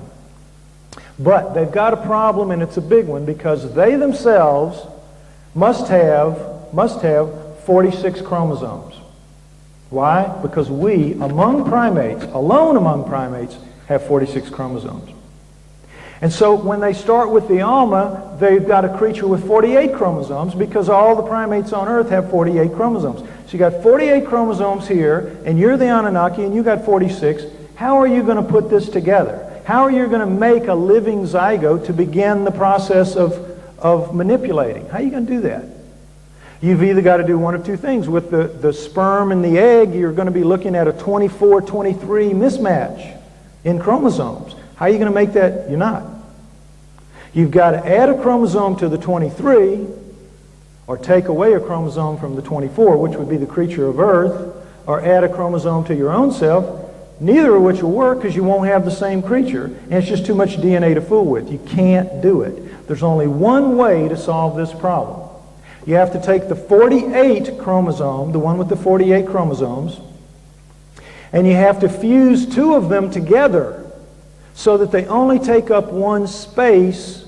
And now you've got, even though you've got 48 chromosomes, it's taken up one space, and you can match it up with a 23, and you can get to work. Am I right? Do you understand me? Next slide. Look at our second one here with the orangutan, second and third, gorilla second and third, chimp second and third, but human, uh-oh, somebody fused those two together. Now, we're told Mother Nature did that somehow, some way. You know, it's like everything else, it just happened by magic. The Anunnaki did this. There's no way otherwise for that to happen. And it's some of the clearest evidence that there is that we're genetically manipulated, genetically put together, and genetically created. And furthermore, we're told that we're like primates, that we're primates. When we don't have primate bones, we don't have primate muscles, we don't have primate skin, we don't have the primate hair pattern on our body. They're light in front, thick on back, we're light on back, thick on front. What's that about? We don't have their heads, their brains, their arm length. We don't have anything that's primate. We don't have primate sexuality, and we don't have the same number of chromosomes. How does that equal primate? It doesn't. Now, with all this said as background, we're going to talk solely about the Star Child and where the Star Child fits into all of this. What we're going to talk about now is the Star Child that you came here to see. I hope you're satisfied with the material that you didn't come here to see, but you're going to see how it ties in, I think, and with why I think the Star Child is as important as I do, and why I've gone to all the trouble that I have with it over these years in the face of tremendous apathy. I mean, apathy of unreal proportions when this thing is clearly special and unique. This is, of course, a similar shot to the one you saw earlier, except it's a little closer and a little darker because I wanted you to be able to see up close the surface of the bone. One of the things that's really turning out to be special about the Star Child is the bone is not the same really as human bone. Now, we knew that instantly from the first time I put my hands on it. I could feel the lightness, and I will, at the end of this, I will bring it to the back there, and those who want to stay and feel it and hold it, I'll give you an opportunity to do it, because this is an exact stereolithographic copy. It weighs the same, it looks the same, it's painted the same. You will see. But the story behind this I want to share with you now before I get into the details of what makes it unique, for those of you who don't know it, and probably not too many of you here do. In approximately 1930, she couldn't remember exactly when, but around 1930, a woman of Mexican extraction, she was about 15 at the time, was taken by her family to go visit the old home village. Her family earlier had snuck into the States and waited till they became legal and could then go out and come back freely, and she was an American citizen by then. She had been born there. So they went back when she was 15 to visit the old family homestead, the old village. And it was about, she said, 100 miles or so southwest from Chihuahua, Mexico, which is pushing off into the Copper Canyon area. If you know where that is, it's like Mexico's Grand Canyon. It's a very rugged area, very primitive, very rugged area. And there are caves and mines in the area, mine tunnels in the area, because it's a gold and silver area from back to the time of the Incas. So she was told upon landing there, do not go in the mines and caves around here, because that's taboo, that's verboten. We don't do that, and it's dangerous on top of that, so just don't do it.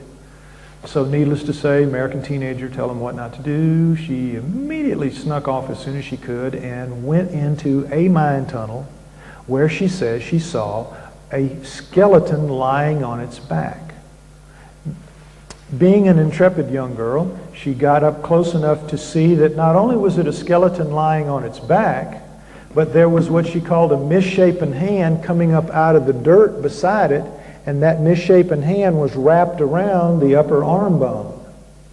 When she saw that, she looked down and she could see that the dirt over that arm was coming up out of was loose. You know, in a mine tunnel, there's going to be no rain to impact the dirt, so it was as loose as the day it was put there 900 years earlier.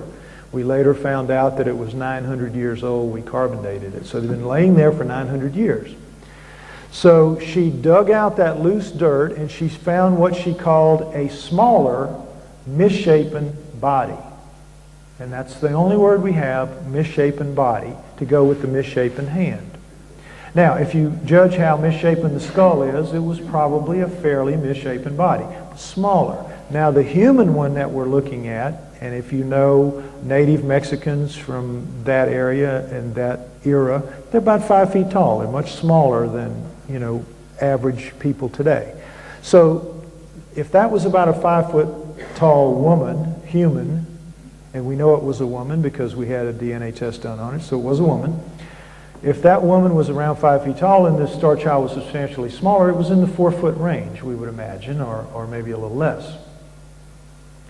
But she ended up recovering the 2 skulls, minus the mandibles, and she brought them back to the States, snuck them in with her luggage, and snuck them in, and she knew she had done wrong. She knew she wasn't supposed to be doing this, so she didn't tell anybody. And she hid them and she kept them. And then she grew up and she got married and she lived her life, and she didn't really do anything with them. She just kept them in a cardboard box. And as she came to the end of her life, she willed them to an American couple, and they said, they'd take them, and they did, and they kept them in that same cardboard box in their garage for about 5 years. When the wife said, "I'm sick of those skulls being in the garage," and she told her husband to get rid of them. So he asked another couple, a younger couple that he knew that was UFO knowledgeable. He said, "Hey, I've got a weird skull, weird pair of skulls here. Would you like to see them? We're trying to get rid of them. It's like getting rid of a pet you don't want, So the couple said, "Yeah, we will." And they looked at it, and as soon as they saw the Star Child skull, they said, "Geez, that looks like it could go in the head of a gray. It's just like a gray," in their mind as they remembered grays. So they said, "Yeah, we'll take it." And so they did. And so later they went to the head honcho UFO guy, the MUFON guy. I don't know if you have MUFON here, but we have MUFON there. They went to the top MUFON guy, and they said, he showed him the skull and said, "What can we do with it? How can we get this tested? How can we find out what this is?" And he told them, well, there's a guy out there named Lloyd Pye who does what you saw basically, that presentation. He says, talks about skulls a lot, talks about bones a lot. He's probably the best guy. Plus, he's a good speaker. He's probably the guy you would want to talk to about it. So I get a call out of the blue with some people saying they would like to show me something the next time I'm in their area. And I said, fine, because I assumed it was going to be Bigfoot material because I was at that time getting a lot of Bigfoot stuff because that was my major field. I was not a UFO guy, not a UFO guy at all. So I go to that meeting. They bring in the cardboard box. They open it up and hand the skull to me. And I'm just flabbergasted because I do know a little bit about skulls, and I know what they're supposed to look like. Plus, my father is an optometrist, so I know about eyes. And I see these eye sockets, and I know how bizarre they are. You probably don't, but I did. And I'm feeling that weight, and I spin it over, and I look at the back of the head, and I immediately see that it's missing an inion, and which we'll talk about in a minute, and I look at him and I say, I really think you have something here. I really think this ought to be tested. And so they said, we would love you to do that for us if you will. I said, well, good. It'll take probably 3 or 4 months to get the money to do this, and we'll have this in maybe 6 months done. And here I stand talking to you 4 years later. 4 years later. That's how stupid I was, and that's how badly I miscalculated the amount of support we would get out of our community, the alternative knowledge community, but also how badly I miscalculated the interest that scientists would show in this. I thought all I had to do was wave it in front of their noses and they would jump all over it with both feet. And all they would do is show me the door as quickly as they could. For the most part, literally, that's what they would do. I showed it to about 60 of them, and 5 of them took the time to actually try to figure it out. And one of them said he was really going to help and I could use his name and the whole 9 yards. And the rest of them, it was basically, please get out of my office as fast as you can. It's the truth. And it isn't that they weren't intrigued. It isn't that they weren't fascinated. It isn't that they didn't go home that night and say to their wife or their significant other, honey, you won't believe what I saw today. It isn't that they didn't know. It's that they can't afford to get involved. It's a third rail. It can kill you. It can kill your career if you get involved with this stuff and it doesn't turn out right. And that's what I didn't understand. But furthermore, I didn't understand that out of the community of alternative knowledge people, I didn't understand how addicted they are to the game, to the hunt for UFOs and aliens. Because again, I wasn't a UFO alien person. I didn't understand how addicted they were to the game and the hunt, and how they didn't really want to know the answer. They liked the process, but didn't want the answer. I know that sounds, bizarre, but that's what I believe happened. So in the end, I looked at it and I said, I'm going to go with this and I'm going to try to make it happen. And I started and I began to research and I began to get some help. And one of the first things we found, one of the first things I did was to notice that if you look at this bone as compared to the human bone, under just a magnifying glass, a good strong magnifying glass. You won't be aware of this, but human bone has a dimpling effect to it. Little dimple here, little dimple there. It isn't like on a golf ball, but it is. There are little dark dents in the bone, little black dents. One here, one here, one here, one here, one here, like that. You look at the star child bone and you see the dimples. They're half as deep, and there's about one of them for every 10 on a human skull. So the first thing you can see is there's something about the density of this bone is not right, and yet it weighs half as much. You put it on a scale, it's the same size as a human one, and it weighs out half as much. Something was weird from the very beginning about the bone, but we didn't get it all until just recently. So my first reaction, though, when I saw it was the eyes, because again, my father was an optometrist. I knew a lot about eyes, and these eyes were weird. Next slide. This is a really good close-up of those eyes. Now, that's how they look. And I mean, isn't that just astonishing? Because a human skull should go in like a cone. Grant saw this at the Richard and Judy show with the human skull that they had there. He couldn't believe it. Your finger goes in that deep to an standard eye socket, that deep. Your finger goes into the star child, not even up to there. It's that much difference. But more importantly, if you take your fingers and you stick them in the upper right-hand corners and you drag them across the middle into the bottom left-hand quadrant, and I'll go do it and show you what I'm talking about. If you put your fingertips here, you'll feel a hollow. If you drag them this way, you will feel a rise. And if you then put them down into this and this, you've got another hollow. Now, visually, you cannot see that. You can look at this, you will not be able to see it. You can put your fingers in, drag them across, and your fingers are sensitive enough to see it. It is that incredibly subtle, the terrain shift in the bone. But it is exact. It is precise in both eyes. Well, what does that mean? That means that anybody that says this is a deformity is wrong right out of the box, because you can't get a deformity to be that symmetrically perfect and that subtle.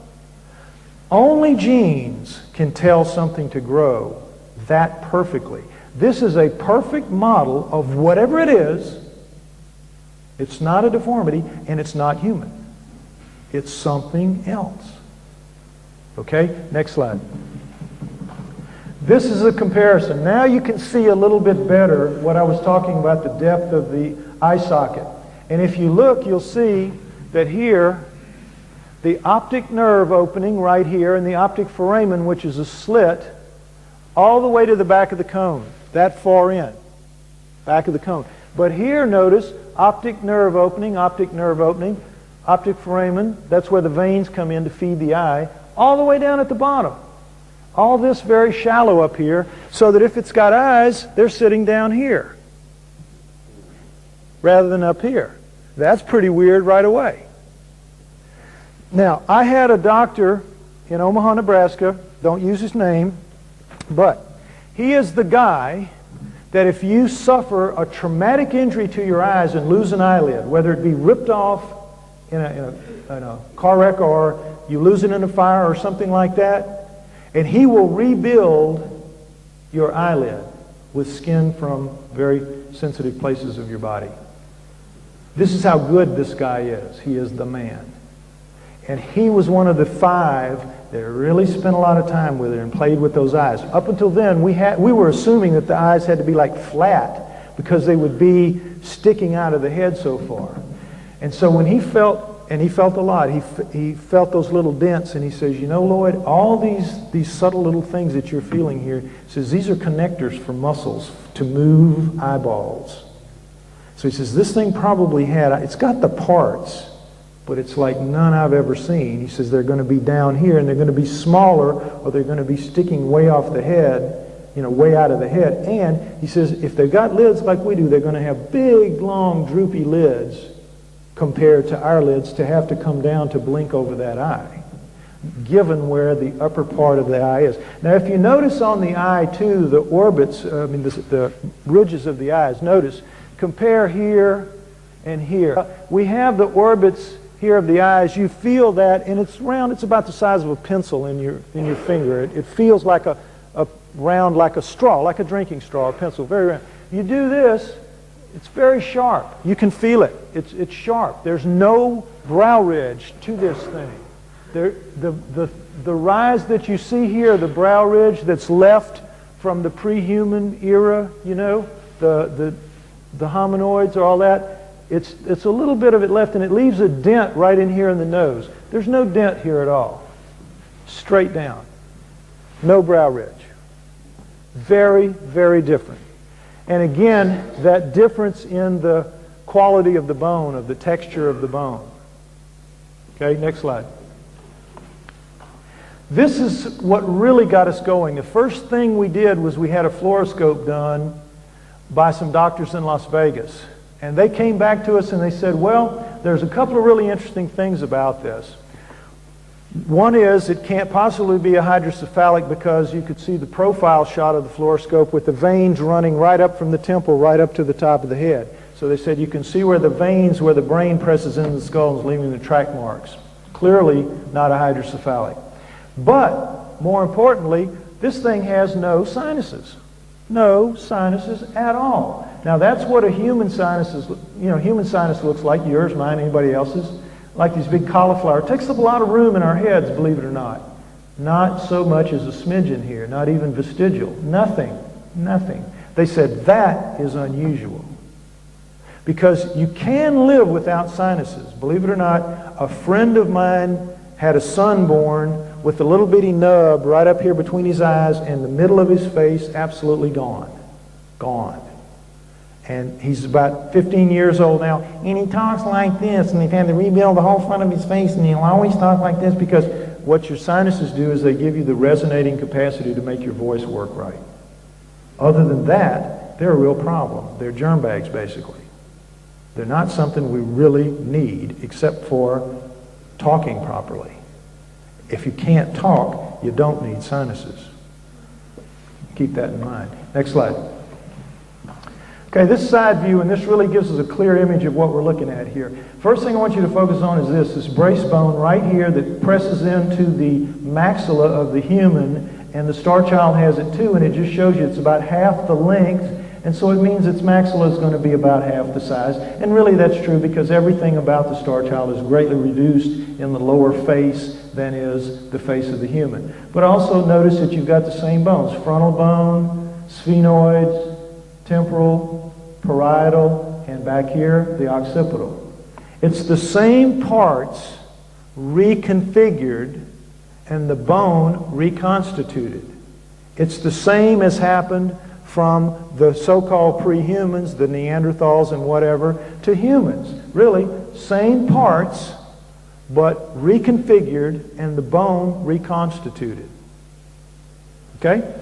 So, notice, if you will, the shape here of the head, absolutely flat and back to that point. This is a standard classic cradle-boarded head. Now, it's important to know that because scientists look at this and they say, oh, cradle-boarded hydrocephalic. You got this bulge here, you got this flattening back here, it has to be a cradle-boarded hydrocephalic. When in reality, it's easy to prove that it's neither of those. Again, you have the fluoroscope. You can see it on the website, starchildproject.com. I've lost the slide, unfortunately. But you can see the veins tracking right up through here, right to the top. You can look with a flashlight, you can look up and see that the vein tracks go right to the top. There's no water on that brain. That brain is pressing up all the way around.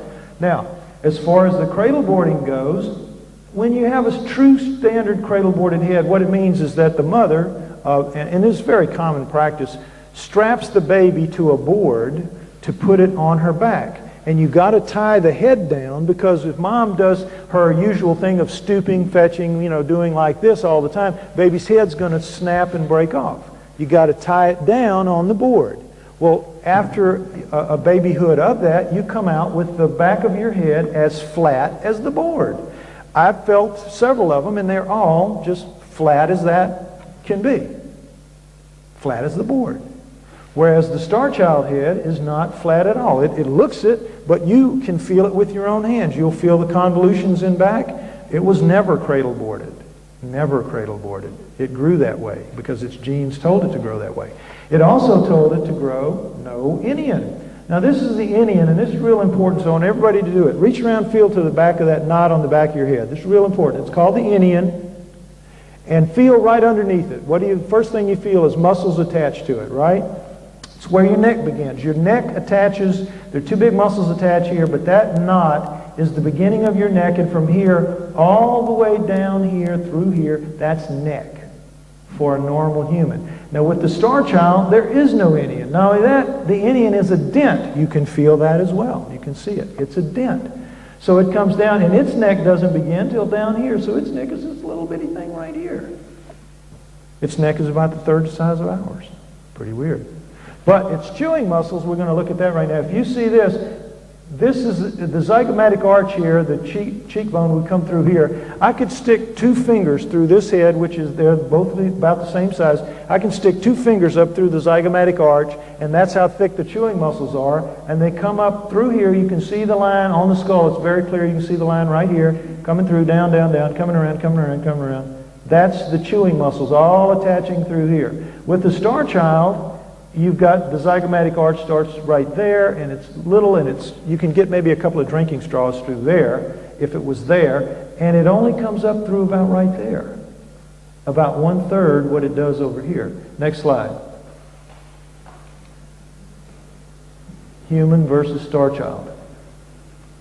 It's amazing. And you can see the little pocking of the bones where the muscles attach to it. It's amazing. Now, how do you suppose in deformity something detaches the muscles from where they should be and reattaches them down here? Next slide. Okay, here we see the rear shot, rear view, and look at that. See the inion, the knot right here? Look at those two big dents there where the muscles attach, and all through here. And you can see the star child, that's its inion, because this is so pressed up, gone, and you see the two dents right here for the neck muscles attaching all the way down here. This is wrapping around. It's completely different. Look how much press up you have here for the occipital, parietal, and you can kind of see the dent here, the classic dent of the gray head. You know, they always have that heart shape with the little dent on the top. Here you go. There's your classic dent. You're looking at it, and that's one of the reasons. See what it normally looks like? So that's one of the reasons that the people thought, this could be the head of a gray, skull that goes in a gray. Next slide. Now this is me holding it so that you can see not only where the neck attachment goes versus the inion, but also the islands. Now these are real important. See these islands here? That's what they're called. These bone connectors between the suture lines. When you're born, your head is a series of plates with ligaments connecting those plates together so your head can fit through the birth canal. And then over the next couple of years, they suture together. They grow together at the seam lines. That's where your head grows, at the suture lines. The last part to heal is the one at the top where three things come together, and that's called the soft spot. You with me? So, what this indicates is this is not a child. We were told it was a child at the beginning because I'll show you in a minute. There was a piece of maxilla, and we did that fluoroscope, and they said, well, this thing has teeth up in the top and teeth on down. It's got to be a child. But they weren't really that knowledgeable about it. But later, skull experts said, oh, no. You got islands like this. You're looking at something well up in maturity, 20, 30 years old, maybe more, to get that. So it's really not a star child. Not a child. Doesn't look like it if you judge by this. Okay, next slide. This is the neck connectors. So you see the inion and the two big muscle attachments and the difference in neck size. About a third, again, just like the chewing muscles, about a third of what it ought to be. Pretty weird. Next slide. Okay, this is the neck where the foramen magnums are, where the spine goes into the head. And if you look at the human, you see the difference. Ours is set to the rear of center because our face is hollow. We have all those sinuses, you saw that. We have our big nasal passages. We have our mouths. We're hollow up here. We have our chins and voice box and all that. So you have to put it back of center to get a good balance point. With this, it's dead center because It's not hollow. There's no sinuses. There's no deep eye sockets going in, taking up room.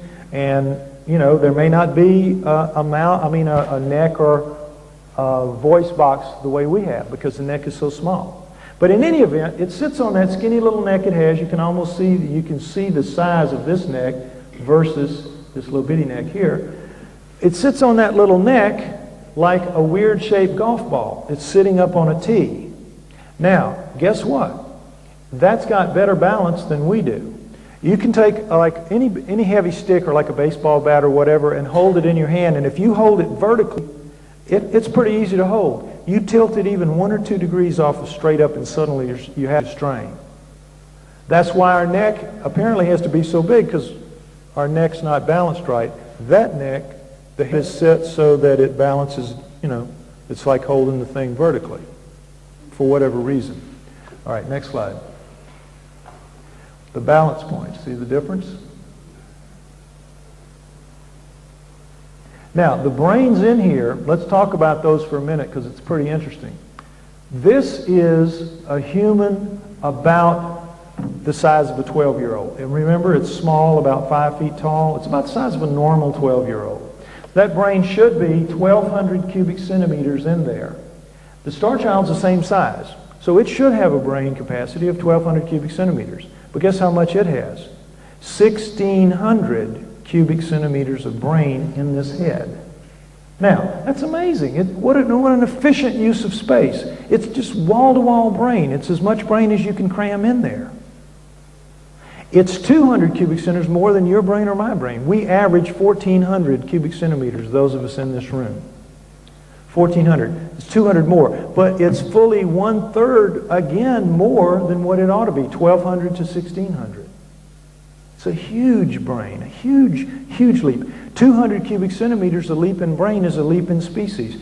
Homo habilis, Homo erectus, that's a 200 cubic centimeter jump. Homo erectus to Homo archaic, that's a 200 centimeter jump. It's a big deal.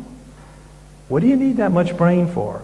Well, if you've got a little bitty neck without a voice box and you can't speak, maybe you need it to communicate telepathically. It's possible. And there are reasons to believe that might be the case. Next slide. Okay, this is a look at the top. Remember I was telling you about the suture points? The soft spot? See how nice and sealed up it is? Not a problem. And you get, again, a real pretty clear shot here of the V, the dent. Okay? It's got the look of the gray. Next slide. Now this is the piece of maxilla that came with it. This little piece right here, but it was detached. You see these two teeth? This is a molar and this is a bicuspid. But up in here, you've got 4 other teeth. 2 here and 2 here. But you're missing a hole. You're missing a spot. One of the bicuspids, there should be room for a bicuspid here that's not there. Well, that makes sense because it's a much reduced mouth. It's a much reduced, and it's a very flat roof. It isn't arched up, it's flat. You can see in the replica that we've made of the lower jaw.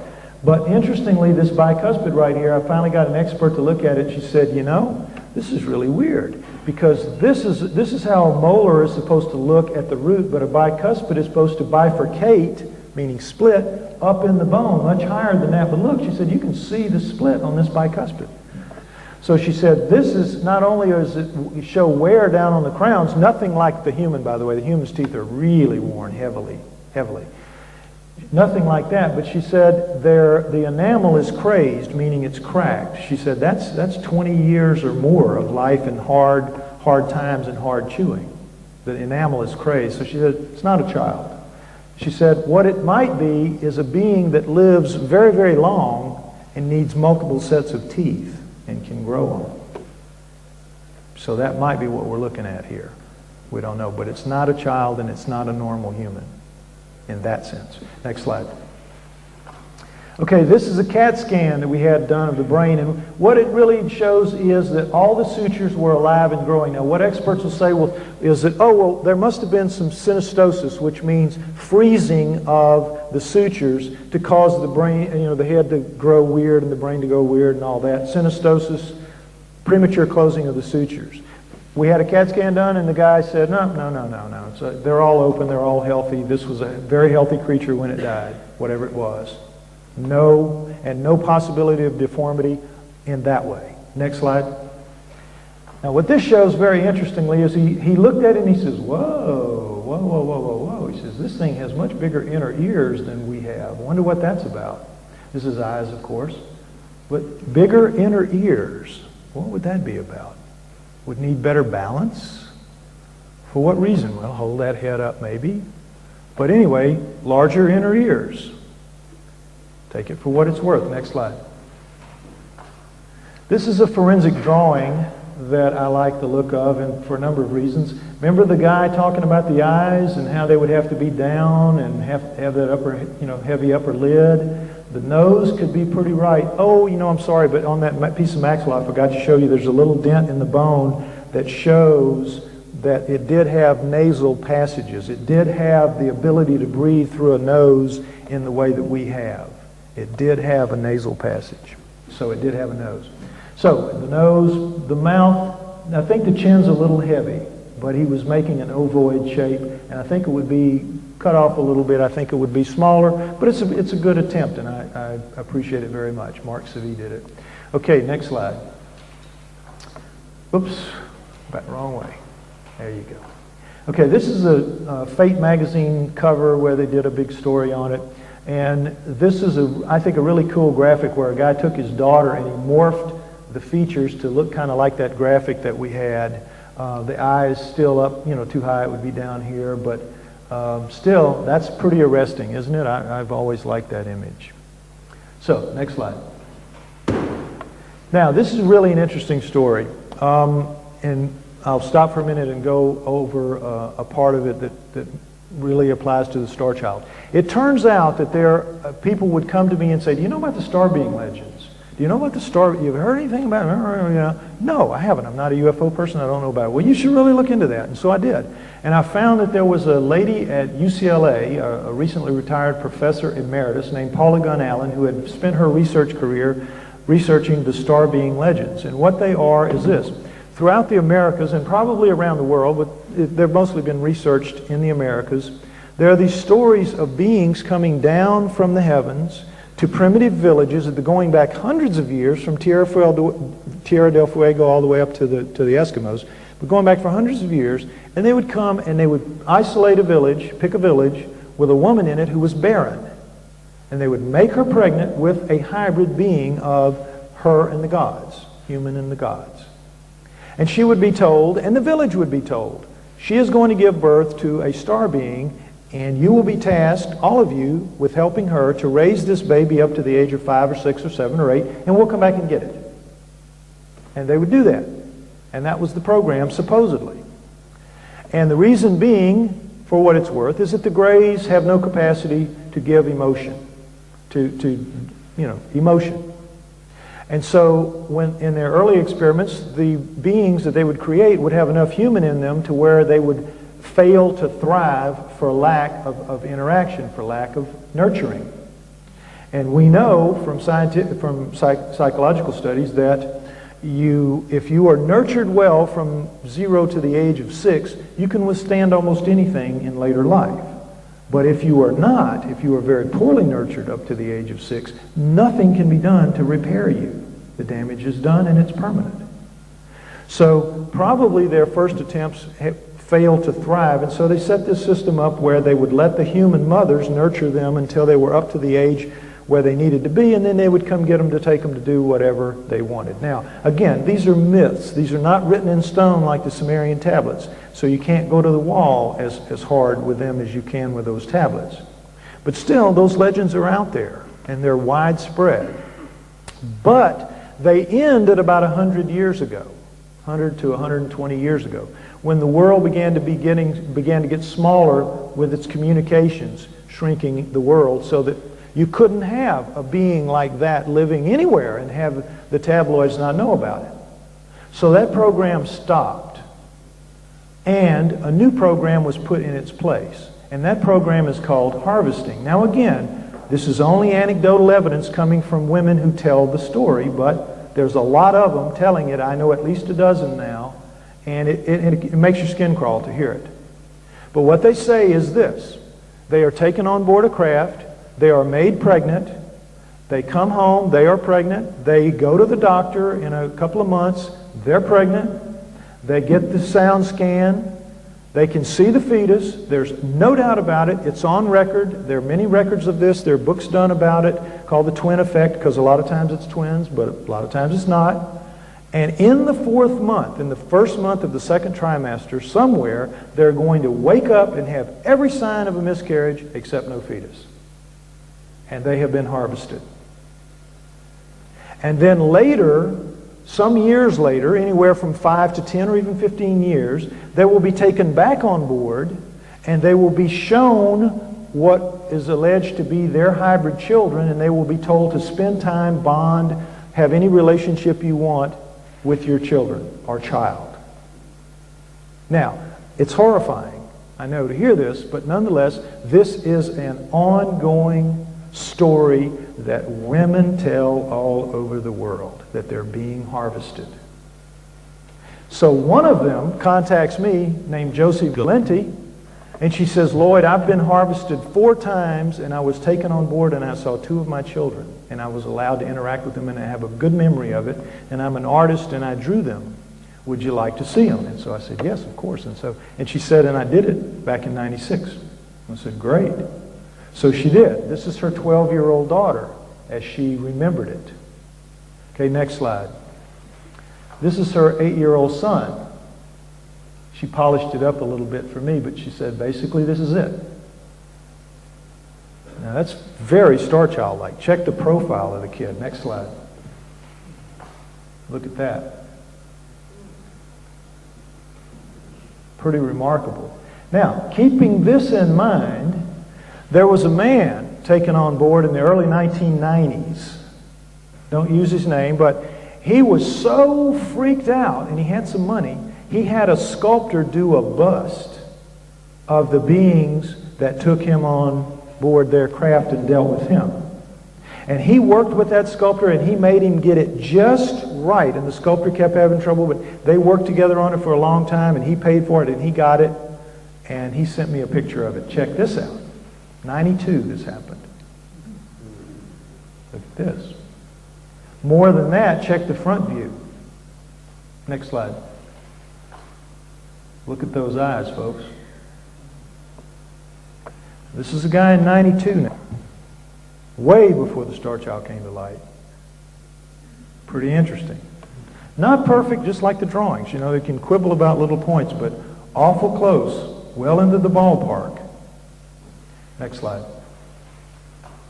Okay, now this is really interesting to me. This is a book called A Visual Guide to Alien Beings by David Chase. Okay? Here it is right here. If we don't have copies here, but if you're interested in getting a copy of this book, you can get it through Greenleaf Publications in the States. Greenleafpublications.com. What this is a book by a young man who called people, and he said, anybody out there that thinks they saw an alien and would like to tell somebody about it and have them draw it, please get in touch with me. And he did. And he called, and he used a lot of his own stuff as well. But you've got a book filled, literally filled. And a lot of them, if you see it close, have babies in test tubes, walls of babies growing up in test tubes from women who tell this story of seeing the babies growing. So what you see is hundreds of them, and you can look at this at the back table with the skull as well. What you see is the grouping that he came up with. Now, he said he didn't put the insectoids up here because they're so gross and he didn't want to scare people, but to me the reptilians are just as scary. But the insectoid would be here, reptilians, the Anunnaki, Pleiadians, whatever you want to call the human ones that basically we descend from. And then you have the different grays. You have the little blue men down here in the corner that are, I didn't even know about them. He said they're the rarest ones. People see them the least. But you have the different grays, and then you have the hybrid, the one that's kind of flesh-colored there to the side. You see that? Now, the Star Child could well be one of those. Could well be one of those.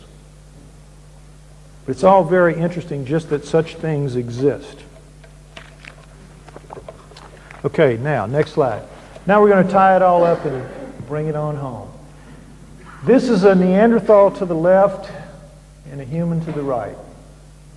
And what you saw earlier and what you have very clearly is a reconfiguration of the same bones, frontal bones, sphenoid, parietal, but a complete reconfiguration to the point where we share nothing with them genetically. Very little. I mean, very little. It's clear that we did not descend from them. It's like we share stuff with mice. We're not them. It's a reconfiguration of the bone. And it's making different kind of bone. It's much lighter. It's a reconstitution of the bone. If you were to put the star child right here, the difference between it and the human would be no different than it and the Neanderthal. And furthermore, the feet are the same thing. Remember the feet? The same bone, reconfigured, reconstituted. If you were to put the star child's feet, if we had them, it would probably, we could say the same thing. Reconfigured, reconstituted. I think, to me, this is all compelling enough evidence to indicate that we should be doing what we're doing, which is getting the DNA of the star child tested. Well, that's basically it then. Thank you very much.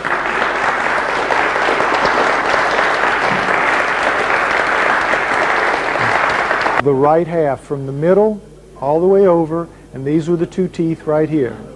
Okay. You see how it worked? It's missing. But it's, again, see, it's much smaller. You see how flat the roof is? It's not really normal. But this is as close as we have to what we think it might have looked like. Okay? Now, as you see up close, you see it's got all the things that I was telling you about, the indentation where the inion was, the two spots where the neck attached. You see this little ridge right here? You can see it in the light here really good. We think the neck, we don't have that in ours because ours overlaps, but we think the neck circled around right there. You can stick your finger in here. I didn't discuss this in the slide presentation, but you can stick your finger in here and feel this ridging. It should be twice as big in a human. They think there may even not be a cerebellum in here, and your cerebellum is your motor part of your brain. So that too is another very big difference. But it's, since we do have some part of it here, I don't talk about it too much. Where is the skull back in America? It's back in America, yes, safekeeping with the owners, right, yeah. Now, you... Sort of a whole body physiognomy from the